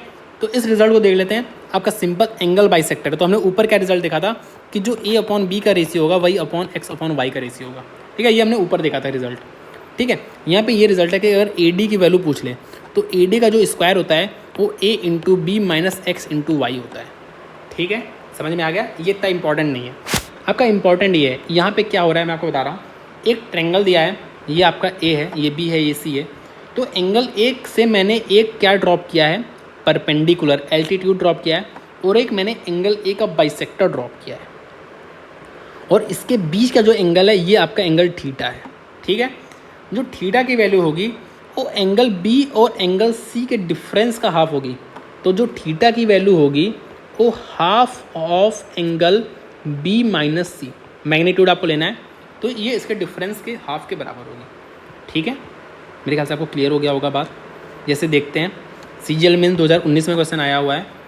एक ABC ट्रायंगल है, ABC एक ट्रायंगल है, AM जो है परपेंडिकुलर है, AM परपेंडिकुलर है BC पे, और AN जो है वो बाइसेक्टर है एंगल A का, और जो M है वो लाई कर रहा है B और N के बीच में लाई कर रहा है। आपसे पूछा है MAN, मतलब ये वाला एंगल पूछा है, तो आपको पता है एंगल B और एंगल C का डिफरेंस, तो 68 माइनस 26 2 4 इसका हाफ होगा, मतलब ये आपका एंगल 21 डिग्री हो जाएगा। तो ये आपका 21 डिग्री हो गया है, ठीक है। देखते हैं अब कुछ और रिजल्ट देखते हैं। उतने इंपॉर्टेंट रिजल्ट नहीं है ये, ठीक है। इंपॉर्टेंट है वैसे, ये वाला इंपॉर्टेंट है, आया हुआ है क्वेश्चन, इस पे भी आया हुआ है। देखते हैं जल्दी। देखो आप थोड़ा ना फिगर से याद किया करो, फिगर दिमाग में रखा करो, ठीक है। बेसिकली हो क्या रहा है, इस वाले लाइन को मैंने एक्सटेंड कर दिया है, और ये जो आपका एंगल है ना, सपोज इसको मैं x मान लेता हूँ, तो CAX एंगल का ये एंगल बाइसेक्टर है जो इस लाइन पे यहाँ पे आकर मीट कर रहा है, ठीक है। बेसिकली क्या किया गया था यहाँ पे, सिंपली एक ट्रायंगल है ABC, जहाँ पे मैंने इस साइड को एक्सटेंड कर दिया है, इस साइड को एक्सटेंड कर दिया है, और जो ये वाला एंगल है, ये वाला जो एंगल है, इसका मैंने एंगल बाइसेक्टर कर दिया जो यहाँ पे आके D पे मिल रहा है। तो अब कुछ रेशियो जो आपको देखना है, तो रेशियो क्या है, रेशियो सिंपली ये है कि जो आपका AB/AC रहेगा, AB/AC इक्वल्स टू BD/CD, ठीक है। AB/AC equals to BD/CD। तो ऐसे आप इमेज अपने दिमाग में इमेज बना के रख लेना, ठीक है। अब आ जाओ यहाँ पे क्या कर रहे हैं, यहाँ पे एक ट्रायंगल था, ठीक है। ये आपको ट्रायंगल दिख रहा है, ये आपको ट्रायंगल दिख रहा है ना आराम से, ठीक है। ये आपको ट्रायंगल दिख रहा है, तो जो आपको ये वाला एंगल दिख रहा है, ये वाला, सॉरी मैं आपको हाइलाइटर से ही दिखा रहा हूँ ना, यहाँ थोड़ी दिक्कत होती है। ये जो एंगल है, इस एंगल का मैंने एंगल बाइसेक्टर कर दिया, साथ में जो ये वाला एंगल है, जो ये वाला एंगल आपको दिख रहा है, इसका मैंने एंगल बाइसेक्टर कर दिया, तो ये आपका यहाँ पे जाके मिल गया, ठीक है। यहाँ पे कहीं जाके मिल गया, तो मेरे ख्याल से आपको फिगर समझ में आ रहा हो गया होगा कि फिगर में क्या चल रहा है, ठीक है। तो अगर ये वाला एंगल थीटा है तो ये आपका एंगल θ/2 हो जाएगा, क्लियर है। अब आ जाओ अगले पे। तो देखो सबसे पहले हम बात करेंगे इन सेंटर की, मतलब अंतः केंद्र की बात करेंगे। तो देखो आपको दिख रहा है ये ग्रीन कलर का आपको एक ट्रायंगल दिख रहा होगा, इसके अंदर एक सर्कल बना हुआ है, और इस सर्कल का जो सेंटर है वो आपको इन सेंटर है, और इस सर्कल का जो रेडियस है उसको हम बोलते हैं इन रेडियस, ठीक है, अंतः त्रिज्या, ठीक है। तो आपको ना, और जो आपको ग्रीन कलर का ट्रायंगल दिख रहा है, अगर आप इसके कोई भी दो एंगल को लेके उसका एंगल बाइसेक्टर कर देते हो, ठीक है। जैसे यहाँ पे मैंने दो एंगल लेके इन दोनों एंगल का, जैसे आप देखो ये एंगल का बाइसेक्टर और मैंने इस एंगल का बाइसेक्टर कर दिया, तो ये भी इसके सेंटर से ही पास करेगा। मतलब आपको दो चीज़ ये समझनी है कि अगर मैं इन सेंटर की बात कर रहा हूँ तो ये ट्रेंगल है, अगर इस ट्रेंगल के मैं किसी भी दो एंगल का एंगल बाइसेक्टर ले लूँ, इसका एंगल बाइसेक्टर ले लूँ और मैं इसका एंगल बाइसेक्टर ले लूँ, तो ये जहाँ पे मिलेगा ये क्या है, ये इन सेंटर है। इस तरीके से भी देख सकता हूँ। या दूसरा तरीका क्या है, एक ट्रेंगल बनाओ, इसके अंदर एक सर्कल बनाओ जो तीनों साइड से पास करे और इस सर्कल का जो सेंटर है वो इन सेंटर है। तो ये दोनों चीज़ से आप इसको देख सकते हो, ठीक है। अब इस पर बेस्ड रिजल्ट क्या है, रिजल्ट सिंपल सा है कि अगर ये वाला एंगल थीटा है, ये एंगल थीटा है और इसके जो बचे हुए दो एंगल का एंगल बाइसेक्टर है अगर ये, और ये अगर इस पॉइंट पे मिल रहा है ओ पे, तो जो ये एंगल होगा ये 90 प्लस थीटा बाई 2 होगा। अगर ये थीटा है तो ये 90 प्लस थीटा बाई 2 होगा। ऐसे ही अगर ये x डिग्री है और मैंने क्या किया, इस वाले लाइंस को मैंने एक्सटेंड कर दिया है और अब मैं ये वाला एंगल ले रहा हूँ, इसका जो एक्सटर्नल एंगल है, ये वाला जो एंगल है एक्सटर्नल एंगल, और जो ये वाला एंगल है एक्सटर्नल एंगल का बाइसेक्टर ले रहा हूँ और ये बाइसेक्टर ओ पे मिल रहा है, ओ पे, ठीक है। तो जो ये वाला एंगल है ये आपका 90 माइनस थीटा बाई 2, यहाँ पे x है तो x by 2, 90 minus x by 2 होगा, ठीक है। समझ गया ना। अगर मैं इस ट्रायंगल में आपको दोनों चीज़ दिखा दूँ कि अगर मैं इस वाले एंगल का बाइसेक्टर लेता, एंगल बी और एंगल सी इंटरनल एंगल का बाइसेक्टर लेता, तो ये आपका 90 प्लस x बाई 2 हो जाता, और अगर एक्सटर्नल एंगल का बाइसेक्टर लेता तो 90 माइनस x बाई 2 हो जाता, ठीक है। इतनी बात आपको समझ में आ गई। तो आपको देखो दोनों तरीके से दे सकता है, आपको एक तरीका और दे सकता है। वैसे आपको जनरली इसी लैंग्वेज में दिया रहा था कि एंगल बी का और एंगल सी का बाइसेक्टर है। अगर आपको ये भी कह सकता है कि एक ट्रेंगल है जिसका ये वाला एंगल सपोज 60 डिग्री है और इसका जो इन सर्कल है ना, जो सर्कल पास हो रहा है, जिसका मतलब समझ लो या कह सकते हो कि इन सेंटर है, ओ एक इन सेंटर है और मैंने इसको ऐसे मैच कर दिया, ठीक है। तुम ये वाला एंगल बता दो। तो आपको ऐसे भी कह सकता है कि यहाँ पे इन सेंटर को मैंने मैच कर दिया इन दोनों साइड्स से, इन दोनों वर्टिसेस से, ये वाला एंगल पूछ सकता है, या आपको एंगल बाइसेक्टर दे सकता है, दोनों लैंग्वेज दे सकता है। तो मुझे पता है ये वाला एंगल 90 प्लस थीटा बाई 2 मतलब 90 प्लस 30 हो जाएगा, मतलब 120 डिग्री हो जाएगा। यहाँ पे अगर मैं बात करूँ तो 90 प्लस थीटा बाई 2 मतलब 90, ये थीटा है तो मन में कैलकुलेशन क्या करो, 90 प्लस थीटा बाई 2 मतलब 90 प्लस 20 मतलब 110 डिग्री हो गया, ठीक है। अगर मैं इसकी बात करूँ तो आगे देखते हैं, आगे क्वेश्चन होगा, ठीक है। तो ये क्या हो जाएगा, ये 90 प्लस थीटा बाई 2 मतलब 90 प्लस 36 मतलब 126 डिग्री हो जाएगा। अगर मैं इसकी बात करूँ तो 90 माइनस थीटा बाई 2 मतलब 90 माइनस 35, तो कितना हो जाएगा, 90 माइनस 35 आपका हो जाएगा 55 डिग्री, ठीक है। तो मेरे ख्याल से आपको समझ में आ गया होगा, ठीक है। अब आ जाते हैं अगले पे। देखो सेम क्वेश्चन है, तो ये 120 डिग्री दिया है और आपको क्या पूछा है, आपको एंगल ए पूछा होगा। तो एंगल ए क्या है, आपको पता है ये जो एंगल है 120 डिग्री, ये 90 प्लस ए बाई 2 करके ही आया होगा, 120 बना होगा। तो यहाँ से आपका ए कितना आ जाएगा, ए आपका 60 डिग्री आ जाएगा, ठीक है। अगर मैं यहाँ पे बात करूँ तो ये क्या है, ये 90 माइनस थीटा बाई 2 है। मुझे अगर ये बताना है, ये सपोज थीटा है तो 90 माइनस थीटा बाई 2 की जो वैल्यू दी है वो 60 डिग्री दी है, तो यहाँ से आपकी थीटा की वैल्यू 60 डिग्री आ जा रही है ईजिली, ठीक है। आ जाते हैं अगले पे। अब आ जाओ सर्कम सेंटर। तो वहाँ पे जो मैंने ऊपर देखा वो मैंने देखा था इसके अंदर सर्कल था, यहाँ पे जो सर्कल था ना इंस्क्राइब्ड था, और ये वाला सर्कल सर्कमस्क्राइब्ड है, ठीक है। तो यहाँ पे मैंने ये देखा था ये इन सेंटर था ना। तो अब ये बाहर वाले जो सर्कल है, ज़रूरी नहीं कि इसका सेंटर यहीं पे लाई करे। सपोज़ जैसे यहाँ पे ये अंदर वाला जो सर्कल था, सपोज़ एक सेकेंड रुक जाओ, ये जो अंदर वाला सर्कल सपोज़ ऐसा था तो इसका सेंटर हो सकता है यहाँ पे लाई कर रहा हो, और जो बाहर वाला सर्कल है हो सकता है इसका सेंटर यहाँ पे लाई कर रहा हो। तो ज़रूरी नहीं कि दोनों सेंटर से एक जगह ही लाई करें, ठीक है। तो अब देख लेते हैं। तो अब ये क्या है, ये आपका बाहर वाला सर्कल है, सॉरी तीनों वर्टिसेस से पास होता हुआ एक सर्कल है, और इस सर्कल बाहर वाले सर्कल का जो सेंटर है उसको हम क्या बोलेंगे, सर्कम सेंटर बोलेंगे, सर्कम सेंटर, परिकेंद्र बोलेंगे। और इसका जो रेडियस होगा, इसका जो रेडियस होगा इसको हम क्या बोलेंगे, सर्कम रेडियस, परित्रिज्या। सर एक सेकंड सेव हो रहा है क्या, सर्कम रेडियस, ठीक है। अब यहाँ पे क्या रिजल्ट है, ये रिजल्ट हम ऑलरेडी देख चुके हैं कि देखो आप ध्यान से देखो कि दो पॉइंट है, दो पॉइंट सेंटर पे एंगल सबटेंड कर रहा है और यही दो पॉइंट आपका सर्कमफ्रेंस पे एंगल सबटेंड कर रहा है। तो अगर ये थीटा होता है तो ये 2 थीटा होता है। एक चीज़ हमने और देखी थी कि ये दो पॉइंट मिल के चाहे सर्कमफ्रेंस पे चाहे जहाँ पे, लेकिन एक साइड किसी मतलब सपोज ऊपर साइड की बात कर रहे हैं, यहाँ पे कोई भी कहीं पे भी अगर ये एंगल सबटेंड कर रहा है सरकमफ्रेंस पे, तो ये सारे आपस में बराबर होते हैं। कहीं पे भी कर दे, यहाँ पे भी कर दे, तो ये सारे थीटा होंगे। ये भी थीटा होगा, ये भी थीटा होगा, ये भी थीटा होगा, और ये आपका क्या होगा, ये आपका ट्रू थीटा होगा। ठीक है, तो यही एक रिजल्ट था जो हमने देखा। मैं आपको यहाँ पर नोट भी कर दे रहा हूँ, जिससे जब आपको मैं पीपीटी दूँ तो आप वहाँ से चीज़ें समझ सको। तो ये आपका ट्रू थीटा हो गया। ठीक है, अब आ जाओ, वही चीज़ है जो मैंने यहाँ पे बताया। ये कितना हो जाएगा, ये 124 डिग्री हो जाएगा। और आपको ये मैंने बता ही दिया था पहले कि जो डायमीटर होता है वो आपका सरकमफ्रेंस पे 90 डिग्री सबटेंड करता है। चाहे जिधर करो, चाहे यहाँ पे करो, चाहे ये करो, ये हमेशा 90 डिग्री होगा। जो डायमीटर एंगल सबटेंड कर रहा है सरकमफ्रेंस पे, ये हमेशा 90 डिग्री होगा। ठीक है, अब आ जाओ, ये है ऑर्थो सेंटर। देखो अभी तक हमने 2 सेंटर देखा। एक ट्रेंगल है, इसके अंदर सर्कल है, तो ये हो गया इन सेंटर। इसके बाहर सर्कल है, तो इसका सेंटर सपोज मान लो यहाँ पे होगा, तो ये आपका सर्कम सेंटर हो गया। अब हम देखेंगे ऑर्थो सेंटर। ऑर्थो सेंटर क्या है बेसिकली, अभी हम सेंट्रॉइड भी देखेंगे और भी बहुत कुछ देखेंगे। तो देखो हमने क्या किया, तीनों ही वर्टिसेस से हमने एल्टीट्यूड ड्रॉप कर दिया। एल्टीट्यूड मतलब परपेंडिकुलर ड्रॉप कर दिया अपोजिट साइड्स पे। तो ये जहाँ पे मीट कर रहे हैं, वो पॉइंट पे मीट कर रहे हैं, तो ये आपका ऑर्थो सेंटर कहलाएगा। अब आप ध्यान से देखो, बिल्कुल ही ध्यान से देखो, ये 90 डिग्री है क्योंकि ये एल्टीट्यूड है, ये भी 90 डिग्री है। और आप बताओ, ये तो एक क्वाड्रिलेटरल ही तो है भाई, ये एक क्वाड्रिलेटरल है। तो ये 90 है, ये 90 है, ये अगर थीटा होगा, क्योंकि चारों का सम क्या है 360 डिग्री है, तो अगर ये थीटा है, इन दोनों का सम 180 हो गया होगा। ये जो 90 है इसका 180 हो गया, तो इन दोनों का भी सम 180 होना चाहिए। तो अगर ये थीटा है तो ये वाला जो एंगल आपका ये 180 माइनस थीटा हो जाएगा। मैं थोड़ा आपको साफ सुथरा दिखा दे रहा हूँ। अगर ये एंगल थीटा डिग्री है तो जो ये वाला एंगल होगा ये आपका 180 माइनस थीटा डिग्री हो जाएगा। ठीक है, अब देखो मीडियन पे आ जाओ। मीडियन, तो मीडियन की लेंथ आपसे डायरेक्ट पूछ लेता है, तो मीडियन की लेंथ क्या होती है आपको याद करना पड़ेगा।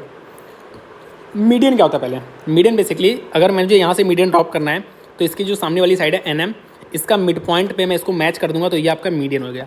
सपोज ये साइड A है, ये साइड B है, ये साइड C है, तो अगर मुझे LO की लेंथ बतानी है, तो वो LO की बतानी है ना, तो इसका स्क्वायर करेंगे, इसका स्क्वायर करेंगे और इसको माइनस करेंगे, जो सामने वाली साइड है इसको माइनस करेंगे। कैसे लिखते हैं देखो, हाफ करेंगे root of 2b square plus 2a square और माइनस c स्क्वायर, सिर्फ c स्क्वायर, यहाँ पे 2 नहीं रहेगा, ऐसे करेंगे। ये आपका मीडियन का फॉर्मूला होता है। तो देखो ये जो साइड्स हैं इसमें 2a square plus 2b square करोगे, और जो सामने वाली साइड है उसका स्क्वायर माइनस करते हो, और ये रूट में रहता है और बाहर हाफ रहता है। ठीक है, तो देख लो यहाँ पे MA मतलब ये वाली लेंथ है, तो क्या हो जाएगा half root of 2b square plus 2c square ना upon a square, sorry minus a square. ठीक है, ऐसे ये भी चीज़ है और ऐसे ये भी चीज़ है। ठीक है, अब आ जाओ अगले पे। अब देखो जो मैं आपको रिजल्ट बता रहा हूँ बहुत ही इंपॉर्टेंट रिजल्ट है, जिसको हम यहीं पे ऑब्जर्व करेंगे। मैं इरेज कर दे रहा हूँ सब कुछ, यहीं पे चीज़ों को ऑब्जर्व कर लेंगे, क्योंकि अगले स्लाइड में थोड़ी जगह नहीं है। देखो हमने एक चीज़ पढ़ा है अभी तक ऊपर, कि अगर कोई सर्कल है, ठीक है, इसका जो डायमीटर होता है वो 90 डिग्री एंगल सबटेंड करता है सरकमफ्रेंस पे। ये तो हमने पढ़ा है, ये 90 डिग्री एंगल सबटेंड, ये सेंटर है आपका। ठीक है, तो अगर ये सेंटर है तो ये रेडियस है, ये भी रेडियस है, तो ये आपस में बराबर हो गया। साथ में आप देखो ये भी रेडियस है, ये भी रेडियस, मतलब ये तीनों ही बराबर है। तो अगर आपको कोई भी ऐसा ट्रेंगल दे दे, कोई भी आपको ट्रेंगल दे दे और आपको कह दे कि इसके मिड पॉइंट से मैंने मिला दिया इसको, तो ये तो बराबर हो जाएगा। साथ में आपको ये भी दे देना कि ये जो बराबर है ये इसके बराबर है, मतलब ये तीनों बराबर है, तो आप समझ जाना कि भाई ये जो है ना ये आपका राइट एंगल ट्रेंगल बनेगा। क्यों? क्योंकि इस ट्रेंगल से एक सर्कल तो पास होगा ही होगा, और ये आपका क्या हो जाएगा, ये आपका डायमीटर हो जाएगा, क्योंकि ये भी रेडियस है, ये भी रेडियस है, ये भी रेडियस है, ये आपका हो गया डायमीटर, और ये आपका 90 डिग्री एंगल सबटेंड करेगा। तो मैंने आपको क्या सिंपल सा मुद्दा मैंने आपको यही बताया कि अगर कभी भी आपको कोई ट्रेंगल दे दे और इसका मिड पॉइंट यहाँ से ज्वाइन कर दूँ और साथ में ये तीनों ही बराबर दे दे, तो आपको क्या समझ जाना है, ये वाला एंगल 90 डिग्री होगा, क्योंकि ये यही वाला सेम फिगर है। ठीक है, ठीक है। साथ में अगर आपको ये भी पता हो कि, साथ में अगर आपको एक चीज़ और दे सकता है कि ये राइट एंगल ट्रेंगल है, राइट एंगल ट्रेंगल है, और ये इसके मिड पॉइंट से मिला दूं, तो आपको पता होना चाहिए ये साइड्स बराबर हो जाएंगी फिर, क्योंकि ये भी यही चीज़ है। ठीक है, तो वही चीज़ यहाँ पे कहा हुआ है, देखो वही चीज़ यहाँ पे कहा है इन ट्रेंगल STU। तो STU एक ट्रेंगल है, STU एक ट्रेंगल है, SX is the median on TU। तो SX मीडियन मतलब कि ये इसके बराबर है, क्योंकि मीडियन इसके मिड पॉइंट से ही उसको ज्वाइन कर देते तो मीडियन हो जाता है। और s x equals to t x है, मतलब ये इसके बराबर दे दिया, मतलब क्या हो गया, ये आपका राइट एंगल ट्रायंगल हो गया, ये 90 डिग्री हो गया। तो आपसे टी एस यू की वैल्यू पूछा तो ये आपका 90 डिग्री हो गया है, ठीक है। तो ये आपका 90 डिग्री हो जाएगा। साथ में आपको एक चीज़ बता दूं कि मैंने क्या क्या देखो यहाँ पे फिर से अगला क्वेश्चन पढ़ो। The lengths of the three sides of a triangle are respectively इतना इतना इतना। What is the length of the median joining the mid point of the longest side to its opposite vertex. तो आपको क्या चीज़ यहाँ पे observe करना है, पहली बात कि क्या ऑप्शन में जो सबसे बड़ी वाली साइड है उसका हाफ दिया है, उसका हाफ यहाँ पे दिया हुआ है। तो आपको एक बार अलर्ट हो जाना है कि हो सकता है ये राइट एंगल ट्रायंगल बनाए, ठीक है। तो राइट एंगल ट्रायंगल बनाने के लिए आप क्या करोगे, एक बार यूनिट, क्योंकि इसका तो स्क्वायर करोगे नहीं, इसका स्क्वायर करोगे नहीं, कि इसका स्क्वायर करके आप ऐड करके चेक कर रहे हो, सिर्फ यूनिट डिजिट देखो।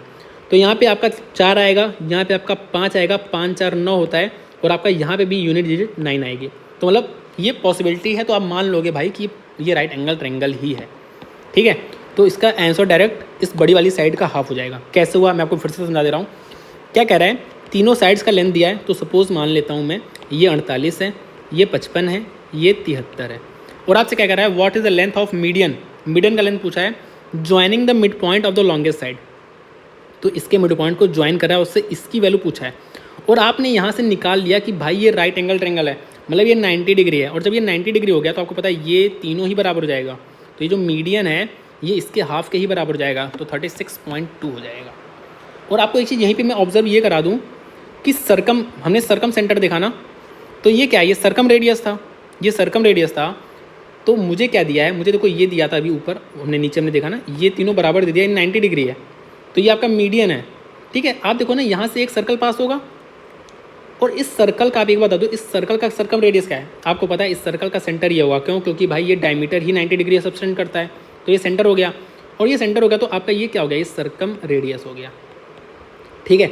तो मतलब अगर कोई राइट एंगल ट्रायंगल है तो उसका जो सर्कम रेडियस होता है उसके हाइपोटेन्यूज का हाफ होता है। ये बात आपको क्लियर हो गई ना, ठीक है। आगे आएगा उस दोबारा भी देख लेंगे। अब आ जाओ सेंट्रॉइड। तो हमने पढ़ लिया मीडियन क्या होता है। मीडियन क्या होता है, सिंपली इस पॉइंट से मैं इसके सामने वाली साइड के मिड पॉइंट पर ड्रॉप कर दूं तो ये आपका हो गया मीडियन। ऐसे मैंने तीनों मीडियन ड्रॉप कर दिए, और तीनों मीडियन जहाँ पे मिलते हैं उसको हम बोलते हैं सेंट्रॉइड, जिसको हम हिंदी में बोलते हैं केंद्रक, ठीक है। इसको हम केंद्रक बोलते हैं जी, हमारा केंद्रक हो गया। इसमें आपको एक बात याद रखनी है कि जो ये केंद्रक है ना, ये मीडियन को किस रेशियो में काटता है, ये 2:1 में काटता है, ठीक है। तो ये भी 2:1 हो जाएगा, और ये भी 2:1 हो जाएगा, ठीक है। तो इस मीडियन को ये जो केंद्रक जी है ये 2:1 में काटेगा। जैसे अगर मैं यहाँ पे बात करूँ तो ये मीडियन है, इसको 2:1 में काटेगा, तो अगर इसकी वैल्यू क्या हो जाएगी, इस वाले पोर्शन की वैल्यू क्या हो जाएगी, जिसको मैं हरे कलर से दिखा रहा हूँ, इसकी वैल्यू क्या हो जाएगी, इसकी वैल्यू 2:1 की है, तो इसकी वैल्यू 3 हो जाएगी। जैसे यहाँ पे 36 है टोटल, तो इस वाले पोर्शन की वैल्यू कितनी हो जाएगी, 24 हो जाएगी, और इस वाले पोर्शन की वैल्यू 12 हो जाएगी। क्यों, क्योंकि 2:1 में इसको काटता है, ठीक है। अब आ जाओ, ये एक रिजल्ट है कि अगर मीडियन परपेंडिकुलर काट रहे हैं एक दूसरे को, मीडियन परपेंडिकुलर काट रहे हैं एक दूसरे को, तो जो AB स्क्वायर है plus AC square equal to 5BC square है। तो मतलब ये जो 90 डिग्री के सामने वाला साइड है, यहाँ पे आपको 5 लगा देना है, 5BC स्क्वायर, और बाकी दो साइड्स के स्क्वायर को सम कर देना है। तो ये एक रिजल्ट है जो आपको याद रखना है, बहुत ज़्यादा इंपॉर्टेंट नहीं है, लेकिन याद कर लोगे तो कोई दिक्कत नहीं है, ठीक है। अब आ जाओ, इस पे बेस्ड नहीं है, बेसिकली सेंट्रॉइड पे बेस्ड है। तो हमारा एक ट्रेंगल है PQR एक हमारा ट्रेंगल है, 2 मीडियंस QT एंड RS, दो एक मीडियन है RS, जो 90 डिग्री पे क्या कर रहे हैं, काट रहे हैं। तो ये भी 90 हो जाएगा, ये भी 90 हो जाएगा, ये भी, चारों ही एक दूसरे 90 हो जाएंगे। अब QT आपको क्या दिया है, QT 18 दिया है, तो आपको पता है 2:1 में होगा, और QT 18 है, तो ये आपका 12 हो जाएगा, और ये आपका 6 हो जाएगा। RS आपको 27 दिया है, तो 2:1 में करो तो ये आपका 18 हो जाएगा, ये एक सेकेंड, ये आपका 18 हो जाएगा, ये आपका 9 हो जाएगा, ठीक है। अब आपसे पूछा है QS पूछा, तो आप इस वाले ट्रायंगल को देख लो, ये क्या है, ये राइट एंगल ट्रायंगल है, ठीक है। और आपका जो QS हो जाएगा वो 9 स्क्वायर प्लस 12 का स्क्वायर हो जाएगा, 144 प्लस 81, 225 का रूट 15, तो 15 इस QS की वैल्यू हो जाएगी 15। अगर मुझसे QP पूछता तो ये क्या है, ये मीडियन ही तो है भाई, ये आर एस मीडियन है तो ये भी 15 हो जाएगा क्योंकि मिड पॉइंट होता है, तो ये 15 15 30 आपका QP हो जाएगा। ठीक है, आपसे कुछ भी पूछ सकता था यहाँ पे। अब देखो हमने ये तीनों सेंटर देखा है, ऑर्थो सेंटर भी देखा है, सेंट्रॉयड भी देखा है, सर्कम सेंटर। सर्कम सेंटर क्या होता है? कोई भी ट्रेंगल के बाहर जो सर्कल तीनों वर्टिसेस से पास होता है, इस सर्कल का जो ट्रेंगल होता है वो सेंटर होता है वो सर्कम सेंटर होता है, जिसको हम क्या बोलते हैं? परिकेंद्र बोलते हैं। ऑर्थो सेंटर को हम वैसे लंब केंद्र बोलते हैं, मैं बताना भूल गया, इसको हम लंब केंद्र बोलते हैं। केंद्र गलत लिख दिया मैंने, लंब केंद्र बोलते हैं। ठीक है, ऑर्थो सेंटर को। ये हो गया सेंट्रॉयड। सेंट्रॉयड क्या होता है? मीडियन जहाँ पे इंटरसेक्ट करता है वहाँ पे सेंट्रॉयड हो गया। तो आपको पहली बात तो ये याद रखनी है कि ये इस ट्रेंगल है, इस ट्रेंगल का ही कहीं ऑर्थो सेंटर होगा, कहीं सेंट्रॉयड होगा, कहीं सर्कम सेंटर होगा। पहली बात तो ये तीनों को लीनियर होते हैं, मतलब एक ही लाइन पे लाई करते हैं। साथ में सेंट्रॉयड जो होता है वो ऑर्थो सेंटर और सर्कम सेंटर को 2:1 में डिवाइड करता है, 2:1 में। तो ऐसे याद कर लो कि सी के बीच में 1 होगा और CO के बीच में 2 होगा। ठीक है, तो आप ऐसे भी याद कर सकते हो। ठीक है, याद करने का कोई भी तरीका आप याद कर लो। डायरेक्ट पूछेगा आपसे, थ्योरी पोर्शन में पूछ लेगा ऐसे कि सेंट्रॉयड जो होता है वो ऑर्थो सेंटर और सर्कम सेंटर को 2:1 में डिवाइड करता है। देखो ये कुछ रिजल्ट्स हैं, बहुत ज़्यादा इंपॉर्टेंट नहीं है, देख लो। लेकिन कि जो मीडियंस का जो सम होता है वो ग्रेटर देन होता है उसके साइड्स के हाफ, सेमी पेरीमीटर से ज़्यादा होता है। मतलब sum of medians is greater than semi perimeter of triangle, semi perimeter of triangle. Centroid क्या होता है? मतलब सम ऑफ मीडियंस, मतलब मध्यिका का जो सम होता है, जो भी तीनों मध्यिका का सम होता है वो उसके, सॉरी मैं हिंदी नहीं बोल पा रहा हूँ, सेमी परिमाप के से ज़्यादा होता है। ठीक है, एक चीज़ और देख लो, ये ऑर्थो सेंटर है, ये आपका क्या है? Ortho centre. तो ये तो बहुत ही आसान सा रिजल्ट है भाई, तीनों साइड्स का जो सम होगा वो तीनों एल्टीट्यूड से ज़्यादा होगा, ऑब्वियस से ज़्यादा होगा भाई। देखो अगर मैं इस ट्रेंगल की बात करूँ तो भाई ये तो AB जो है, ये साइड्स है, ये हाइपोटेन्यूज का काम करेगा और ये एल्टीट्यूड का काम करेगा। मतलब ये तीनों अलग अलग ट्रेंगल के लिए हाइपोटेन्यूज का काम कर रहे हैं और ये एल्टीट्यूड का काम कर रहे हैं। तो भाई हाइपोटेन्यूज एल्टीट्यूड से तो हमेशा ज़्यादा ही होता है, तो तीनों साइड्स का जो सम होता है वो इसके एल्टीट्यूड से के सम से ज़्यादा होगा। पाइथागोरस आप सबको पता होगा, इसमें ज़्यादा कुछ बताना है नहीं मुझे। अब आ जाओ कुछ इंपॉर्टेंट रिजल्ट जो राइट एंगल ट्रेंगल से रिलेटेड है।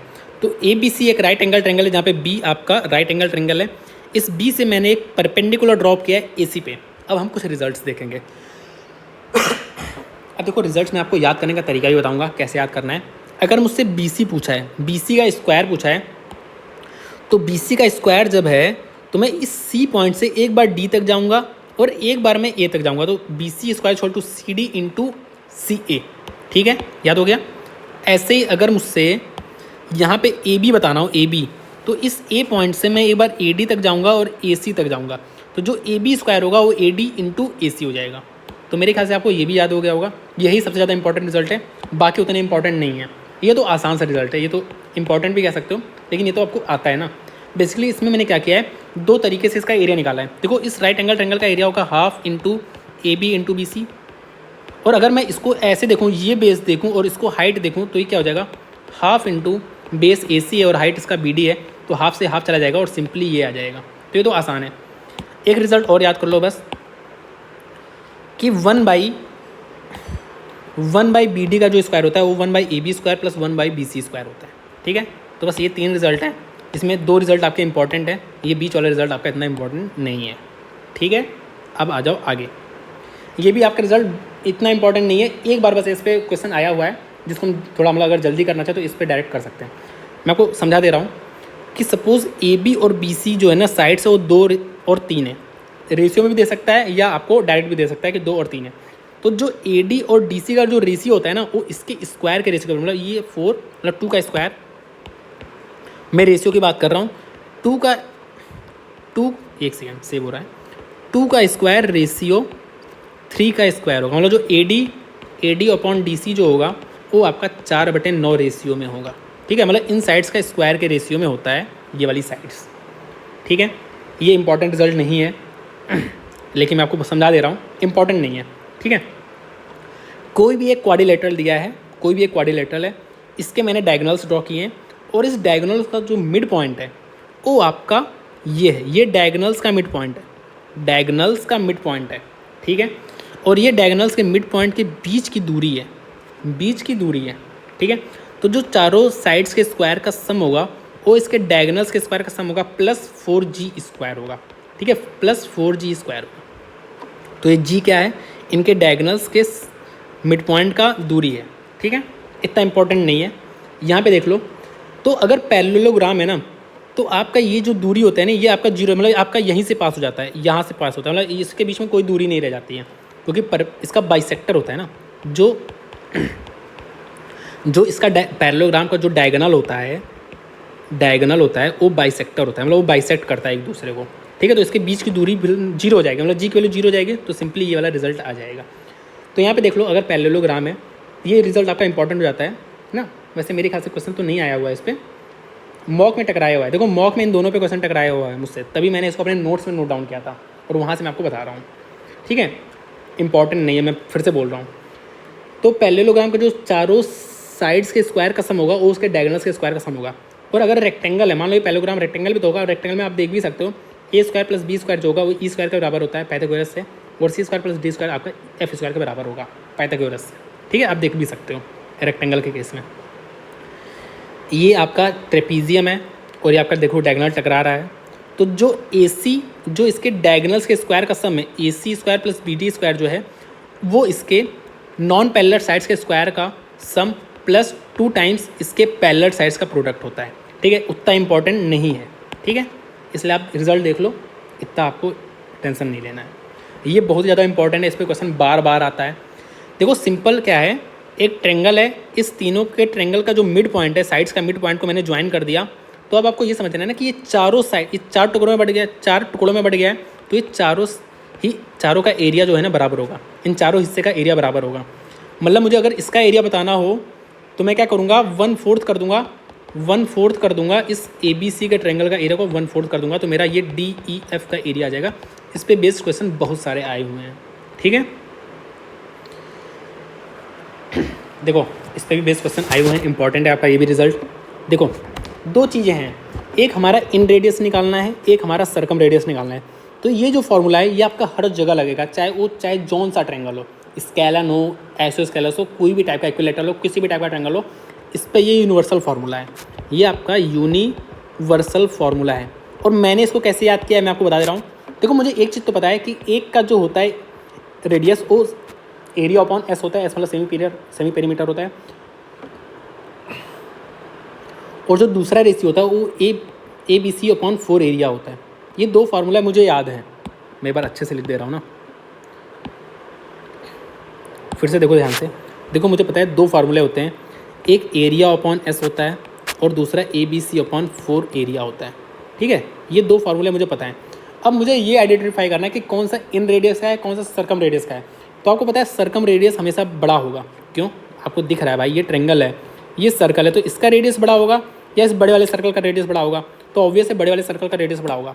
तो मैंने ऐसे याद किया है कि जो बड़ा वाला है उसमें 4 वैल्यू आएगा ही आएगा।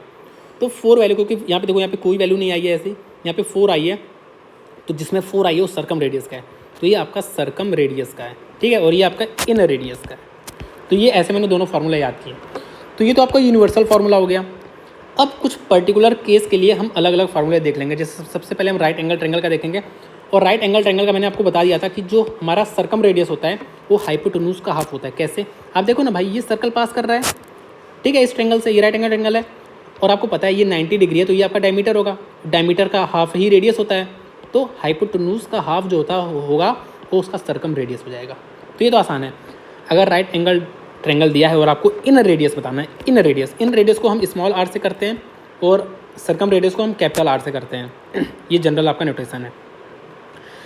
तो राइट एंगल ट्रेंगल का जो इन रेडियस होता है वो इसके जो साइड्स होते हैं, 2 परपेंडिकुलर साइड्स होते हैं, उनका सम माइनस हाइपोटेन्यूज अपॉन 2। तो ए सपोज ये ए है, ये बी है और ये सी है, तो ए प्लस बी मतलब परपेंडिकुलर साइड्स का सम माइनस हाइपोटेन्यूज डिवाइड बाई 2। तो ये आपका क्या हो गया, इन रेडियस हो गया, ठीक है, और ये आपका सर्कम रेडियस हो गया। अब इक्विलेटर ट्रेंगल के लिए देख लो। देखो मुझे पता है 2 फार्मूले होते हैं, एक होता है a/√3 ए मतलब साइड है, और एक होता है a/2√3। एक इन रेडियस का है, एक सर्कम रेडियस का है। तो आपको पता है इन रेडियस छोटा होता है, तो इसमें ये वाली वैल्यू छोटी है, तो मतलब ये इन रेडियस का होगा, और ये वाली वैल्यू बड़ी है तो ये सर्कम रेडियस का होगा। तो ऐसे मैंने फार्मूला याद किया है, तो आप भी याद कर सकते हो ऐसे ही, a/√3 और a/2√3। ठीक है, अब आ जाओ देखते हैं direct, what is the radius of a circum which circumscribe. Circumscribe मतलब बाहर सर्कल है, मतलब मुझे यहाँ पे सर्कम रेडियस बताना है। ठीक है, of a triangle ABC whose sides are इतना। तो जब भी आपसे सर्कम रेडियस पूछे, मैंने आपको बताया कि सबसे पहले हमें ये चेक करना है ना, कहीं ये राइट एंगल ट्रेंगल तो नहीं, और अगर आपको इसके सबसे बड़ी वाली साइड्स का हाफ आंसर में दिख रहा है तो मतलब हो सकता है ये राइट एंगल ट्रेंगल है। तो आप क्या पूरा चेक करोगे? नहीं, आपको सिर्फ यूनिट डिजिट चेक करनी है। तो देखो यहाँ पे 6 आएगा, यहाँ पे 0 आएगा, और यहाँ पे आपका 4 का क्या आ जाएगा 6। तो देखो ये आपका हो रहा है, तो मतलब इसके चांसेस है, चांसेस क्या, अब ये राइट एंगल ट्रायंगल ही मानोगे इसको। तो ये 34 का आधा 17। मैं आपको एक बार फिगर बना के दिखा दूँ क्या? चलो फिगर बना के दिखा रहा हूँ। देखो ये राइट एंगल ट्रायंगल बना रहा है, ये देखो राइट एंगल ट्रायंगल बना रहा है, ये 16 है, ये 30 है, ये 34 है। तो ये राइट एंगल ट्रायंगल बना रहा है, तो ये 90 है। इसमें अगर सर्कल बनाओगे तो ये डायमीटर हो जाएगा, डायमीटर का आधा रेडियस होता है, तो यही आपका सर्कम रेडियस हो, इसकी वैल्यू कितनी हो गई? 17 हो गई। ठीक है, length of each side is 12। Circum radius बताना है, तो देखो दो फार्मूले होते हैं, a/√3 और a/2√3। सर्कम रेडियस बड़ा होगा मतलब a/√3, तो 12/√3। तो इसको आप क्या लिखते हो? तो इसको 4 आप 4 × 3/√3, तो ये आपका 4√3 हो जाएगा। तो 4√3 आपका करेक्ट आंसर हो जाएगा। ठीक है, क्लियर है सब कुछ? आ जाओ अब, ठीक है, सर्कम रेडियस बताना है। ठीक है, देखते हैं, बहुत ही शानदार क्वेश्चन है, बहुत ही शानदार है, उतना ही आसान है। देखो AC दिया है 12, और यहाँ पे रेडियस दिया है 4। ठीक है, तो मुझे एक बात पता है कि ये राइट एंगल ट्रायंगल है अगर, तो इसका जो रेडियस होता है, सपोज ये x है और ये आपका h है, इसको मैं h मान लेता हूँ। ठीक है, तो मुझे एक बात तो पता है कि जो इसका इन रेडियस होता है, देखो दो फार्मूले थे, एक इन रेडियस था जो a + b - c/2 था, जहाँ पे c हाइपोटेन्यूज था, ये परपेंडिकुलर साइड्स था, और दूसरा सर्कम रेडियस था जिसका सिंपल h/2 था। तो हमें इससे मतलब है, हमें इन रेडियस दिया है। ठीक है, क्योंकि ये इन सर्कल ही तो है, इसका रेडियस तो इन रेडियस है। तो 4 = 12 + x - h / 2। ठीक है, अच्छा h को मैं यहाँ पे डायरेक्ट लिख सकता हूँ 144 + x²। ठीक है, क्योंकि हमें ज़्यादा वेरिएबल्स रखने नहीं है। तो देखो यहाँ पे 8 आ गया, = 12 + x - √144 + x²। तो इसको इधर भेज देता हूँ, इसको इधर भेज देता हूँ, और स्क्वायर कर देता हूँ। तो 144 + x², इसमें थोड़ा साफ सा लिख देता हूँ ना, इससे हमारे पास जगह बच जाए काफ़ी। ये हमारा क्या था 12, ये हमारा था, हमने माना x, और ये हमारा √144 + x²। ठीक है, तो हमें इन रेडियस का फॉर्मूला पता है कि 4 = x + 12 - √144 + x²/2। तो ये 4 दूनी 8 हो गया, 8 को मैं इधर भेज दूंगा तो ये x + 4 हो जाएगा, और ये रूट हो जाएगा, तो इसका मैं स्क्वायर भी कर दे रहा हूँ यहीं पे। इसका स्क्वायर कर दूँ तो x² + 16 + 8x, x² से x² चला गया, यहाँ पे 16 घटा दूँ अगर मैं,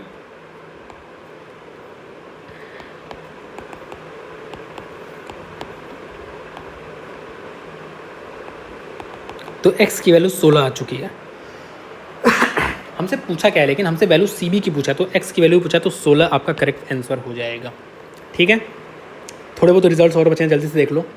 कोई भी हमें ट्रेंगल दिया है, ठीक है, तो हमें ये पता है, यहाँ पे एंगल नहीं दिया है, ये एंगल A है, ठीक है, समय दिया है, तो A/sin A = B, B/sin B = C/sin C। ये आपको रिजल्ट याद रखना है, इससे आपसे डायरेक्ट क्वेश्चन बनता है। जैसे यहाँ पे देखो A/sin A मतलब 5/√45 = आपसे y पूछेगा, तो B/sin B, तो y/sin 30 की वैल्यू हाफ होती है। ठीक है, तो यहाँ से आप इसको काट भी सकते हो, √2 आ जाएगा, तो ये 5√2 आ जाना चाहिए मेरे ख्याल से। ठीक है, आप एक बार चेक कर लेना, सॉरी 5/√2 आएगा, हाँ 5/√2 आएगा, तो 5/√2 आएगा। ठीक है, तो आइए आपकी y की वैल्यू आ जाएगी। समझ में आ गया? आ जाओ अगले पे। तो ये हमारा साइन से आ गया, अब हमारा कॉस से आता है। देखो यहाँ पे आपको क्या दिया रहेगा ना, यहाँ पे आपको 2 एंगल दिया रहेगा और एक साइड दिया रहेगा इसके सामने। यहाँ पे आपको 2 एंगल दिया रहेगा और एक के सामने की साइड दी रहेगी, एक के सामने की साइड पूछेगा। लेकिन यहाँ पे क्या दिया रहेगा, यहाँ पे आपको एक एंगल दिया रहेगा और बाकी तीनों साइड्स दे सकता है या किसी भी तरीके से दे सकता है, तो आपसे एंगल पूछ सकता है। तो आपको क्या बताना है, अगर मैं जैसे ये वाला एंगल मुझे निकालना है, ठीक है, तो कॉस ए जो होता है वो इस एंगल के जो सटी हुई साइड्स हैं इसका स्क्वायर माइनस इसका स्क्वायर अपॉन 2 टाइम्स इसके सटी हुई साइड्स का मल्टीप्लिकेशन। मतलब अगर हमें कॉस ए निकालना हो तो C square plus B square minus A square, जो सामने वाली साइड है उसको माइनस करते हैं, minus A square upon 2bc, जो साइड्स हैं इनका मल्टीप्लिकेशन 2bc। ऐसे आप देख लो, बाकी फॉर्मूले भी लग सकते हैं। तो अगर मुझे यहाँ पे अप्लाई करना हो, इस वाले क्वेश्चन में अप्लाई करना हो मुझे ये चीज़, तो जो कॉस थीटा होगा वो आपका इसका स्क्वायर प्लस इसका स्क्वायर माइनस इसका स्क्वायर, तो 3 + 4, 4 3 7 माइनस 1 6 डिवाइड बाई 2 इंटू 2 4√3, तो 4√3, ठीक है। तो देखो ये 3 आ गया, ये 2 आ गया, ये आपका √3/2 आ जाएगा, तो ये आपका 30 डिग्री हो जाएगा, ठीक है, क्योंकि कॉस थीटा के लिए √3/2 की होती है, 30 डिग्री पर होती है। ये भी बहुत ही अच्छा कॉन्सेप्ट है। देखो भाई ये टेंजेंट ही तो है, ये क्या है, ये टेंजेंट ही तो है, तो ये 10.5 है तो ये भी 10.5 हो जाएगा, ये 13 है तो ये भी 13 हो जाएगा, ये 6 है तो ये भी 6 हो जाएगा। मुझे पेरीमीटर ही पूछना है, तो इन सबको ऐड कर दो, 13 दूना 26 + 12 + 21 ऐड कर दो, तो आपका ये 59 आ जाएगा, ठीक है। अब सुनो, इस पर भी बेस्ड क्वेश्चन आपके मल्टीपल टाइम्स पूछेगा। देखो कैसे करना है, हमें कुछ भी पूछ सकता है। सपोज मुझसे ए पूछ लिया, मुझसे क्या पूछा, ए, तो हमें क्या करना है, सिंपली देखो ए पूछा तो आपको पता है ये दोनों साइड्स तो बराबर होगी ना, ए और एडी, तो हमसे AC पूछे चाहे AD पूछे दोनों बराबर है। तो देखो सपोज मुझसे पूछ लिया AE, तो मैं क्या करूँगा, AE पूछा तो मुझे क्या करना है, मुझे ये पूरी साइड लेनी है और साथ में ये पूरी साइड लेनी है। मतलब मुझे यहाँ पे अगर मुझसे AE पूछा था तो मैं इसके जो साथ वाली साइड्स है ना दोनों, ये पूरी लूँगा, मतलब AB लूँगा प्लस मैं AC लूँगा और इसके सामने वाली साइड को माइनस कर दूँगा, मतलब मैं -BC कर दूँगा और डिवाइड बाई 2 कर दूँगा, तो मेरा AE आ जाएगा, ठीक है। यहाँ पे मैं आपको एक बार और बता दे रहा हूँ कोई और साइड लेके। सपोज़ मुझे यहाँ पे बताना था BF, तो मुझे पता है BF के बराबर ये होगा, तो इन दोनों साइड्स को मैं पूरा लूँगा, इसको और उसको पूरा ऐड करूँगा, माइनस मैं ये वाली साइड कर दूँगा, माइनस ये वाली साइड कर दूँगा, अपॉन हाफ कर दूँगा, तो मेरा आ जाएगा BF आ जाएगा या BE आ जाएगा, कुछ भी कह सकते हो, ठीक है। तो इस तरीके से आपको ये दिमाग में याद रखना है, ठीक है। इस पर बेस्ड देखते हैं, है क्वेश्चन देखो, a circle is inscribed in a triangle ABC, इसमें एक सर्कल इंस्क्राइब्ड है ABC, AB की वैल्यू 16 दी है, BC की वैल्यू मुझे दी है 20 और AC की वैल्यू मुझे दी है 24। मुझे क्या बताना है, मुझे AD बताना है, और मुझे क्या कहा है, AB BC and AC touches circle eight D, तो D यहाँ पे D टच कर रहा है, मुझे AD बताना है, बाकी चीज़ भूल जाओ। तो जब AD बताना है तो इसके साथ 2 है, इसको पूरा लूँगा, मतलब 16 + 24 लूँगा, माइनस करूँगा 20, डिवाइड बाई कर दूँगा 2, तो यहाँ से मेरा आ जाएगा AD, ठीक है। तो आप इजीली यहाँ से निकाल सकते हो AD, ठीक है। ये एक रिजल्ट है, इतना इंपॉर्टेंट नहीं है, इसको छोड़ दो। अगर मैं आपको बता दे रहा हूँ ना, जैसे अगर मुझसे पूछ ले XY, देखो 2 चीज़ इंपॉर्टेंट है इसमें। अगर ये मिड पॉइंट दे देता ना, 1:1 दे देता, तो सिंपल, अगर मिड पॉइंट देता, ये मिड पॉइंट होता, तो जो XY होता वो इसका प्लस इसका हाफ होता, मतलब A + B/2 हो जाता आपका XY, ठीक है। ये A + B/2 हो जाता। इसमें एक रिज़ल्ट और है ना, मुझे बहुत ज़्यादा कंफर्म तो नहीं है, लेकिन मुझे जहाँ तक याद आ रहा है ना, मतलब पढ़ा तो है मैंने, तो मेरे ख्याल से मैं सही बता रहा हूँ, ठीक है। तो इसका जो डायगोनल होता है, डायगोनल, और इस डायगोनल का जो मिड पॉइंट होता है, इस डायगोनल्स का सपोज मिड पॉइंट, सपोज मान लो मिड पॉइंट यही है, इस डायगोनल्स का मिड पॉइंट ये है, तो जो इसकी लेंथ होती है ना, वो क्या होता है, इन दोनों का डिफरेंस, मतलब A - B का हाफ होता है, ठीक है। तो ये जो डायगोनल्स के मिड पॉइंट का जो दूरी होती है वो इस पैरेलल साइड्स के डिफरेंस का हाफ होती है, और जो मीडियंस का होता है लेंथ, ये XY का जो लेंथ होता है, इन दोनों के सम का हाफ होता है। तो ये 2 रिजल्ट हैं, आपको याद रखने हैं, ठीक है। बाकी जो रिजल्ट दिया वो भी मैं बता ही दे रहा हूँ कि क्या दिया है बेसिकली। तो देख लो यहाँ पे ना, यहाँ पे देख लो कि देखो हमें XY बताना है और ये M/N में डिवाइड कर रहा है। तो देखो क्या करना है, XY की जो होगी लोड हो रहा है, M को मैं ले जाऊँ ऊपर, देखो ऊपर M है तो नीचे ले जाऊँगा A, तो MA + NB, ठीक है, MA + NB divide by M + N, तो ये हो जाता है XY। और वही मैंने बताया, अगर XY मिड पॉइंट है तो आपका XY जो होता है हाफ AB होता है, और अगर अगर जो डायगोनल्स का मिड पॉइंट होता है, डायगोनल्स के मिड पॉइंट की दूरी डिस्टेंस क्या होगा, डायगोनल्स के मिड पॉइंट का डिस्टेंस क्या होगा, half of a minus b, मतलब डिफरेंस है बेसिकली ना, इसको मॉड ले लो, मॉड, तो ये हो जाएगा। तो ये आपका चैप्टर हो जाता है ख़त्म। मैंने सारे ही रिजल्ट बता दिए, मुझे पता नहीं कितना समय लगा है ना, मेरे ख्याल से 1.5 घंटा लगा होगा, ठीक है। तो सारे ही कॉन्सेप्ट मैंने बता दिए, जो इम्पोर्टेंट नहीं थे वो मैंने बता दिया, उतना इंपॉर्टेंट नहीं है, बाकी सारे आपको इंपॉर्टेंट है, सारे आपको पता होना चाहिए, ठीक है। और कोशिश करो जो डायरेक्ट क्वेश्चन आता है ना, जिसमें आपको ऐसे डायरेक्ट दिखे, तो ज़रूरी नहीं कि आप उसका फिगर बनाओ, उसको ऐसे ही करने की कोशिश करो, ठीक है। जो मैं आपको बता रहा हूँ, अगर जो मेरा सीरीज़ चल रही है मॉक स्कोर वाली, वहाँ पे आप देख सकते हो हम डायरेक्ट करते हैं चीज़ों को, ऐसा नहीं कि आपको एकदम बेसिक सा क्वेश्चन दे दिया आप फिगर बना रहे हो, ठीक है। अब आप बता देना, अगली क्लास वैसे मोस्ट प्रोबेबली ट्रिग्नोमेट्री की रहेगी, ठीक है, या अलजेब्रा की भी रह सकती है। अभी इस पर वर्क करना है, शुरू किया नहीं है, तो किसी का भी स्टार्ट कर सकता हूँ, ठीक है। तो बता देना क्लास कैसी लगी, ठीक है, और इसको तुरंत ख़त्म कर लो, ये नहीं कि आप इंतज़ार कर रहे हो, और वैसे यहाँ तक पहुँच गए हो तो मुझे उम्मीद है आप इंतज़ार मतलब कंप्लीट कर लिए होगे। अगर आप यहाँ तक पहुँच चुके हो तो कमेंट करके बता दो सर मैंने इसको कंप्लीट कर लिया, ठीक है, और आपको कैसा लगा ये भी बता देना, ठीक है। Thank you so much.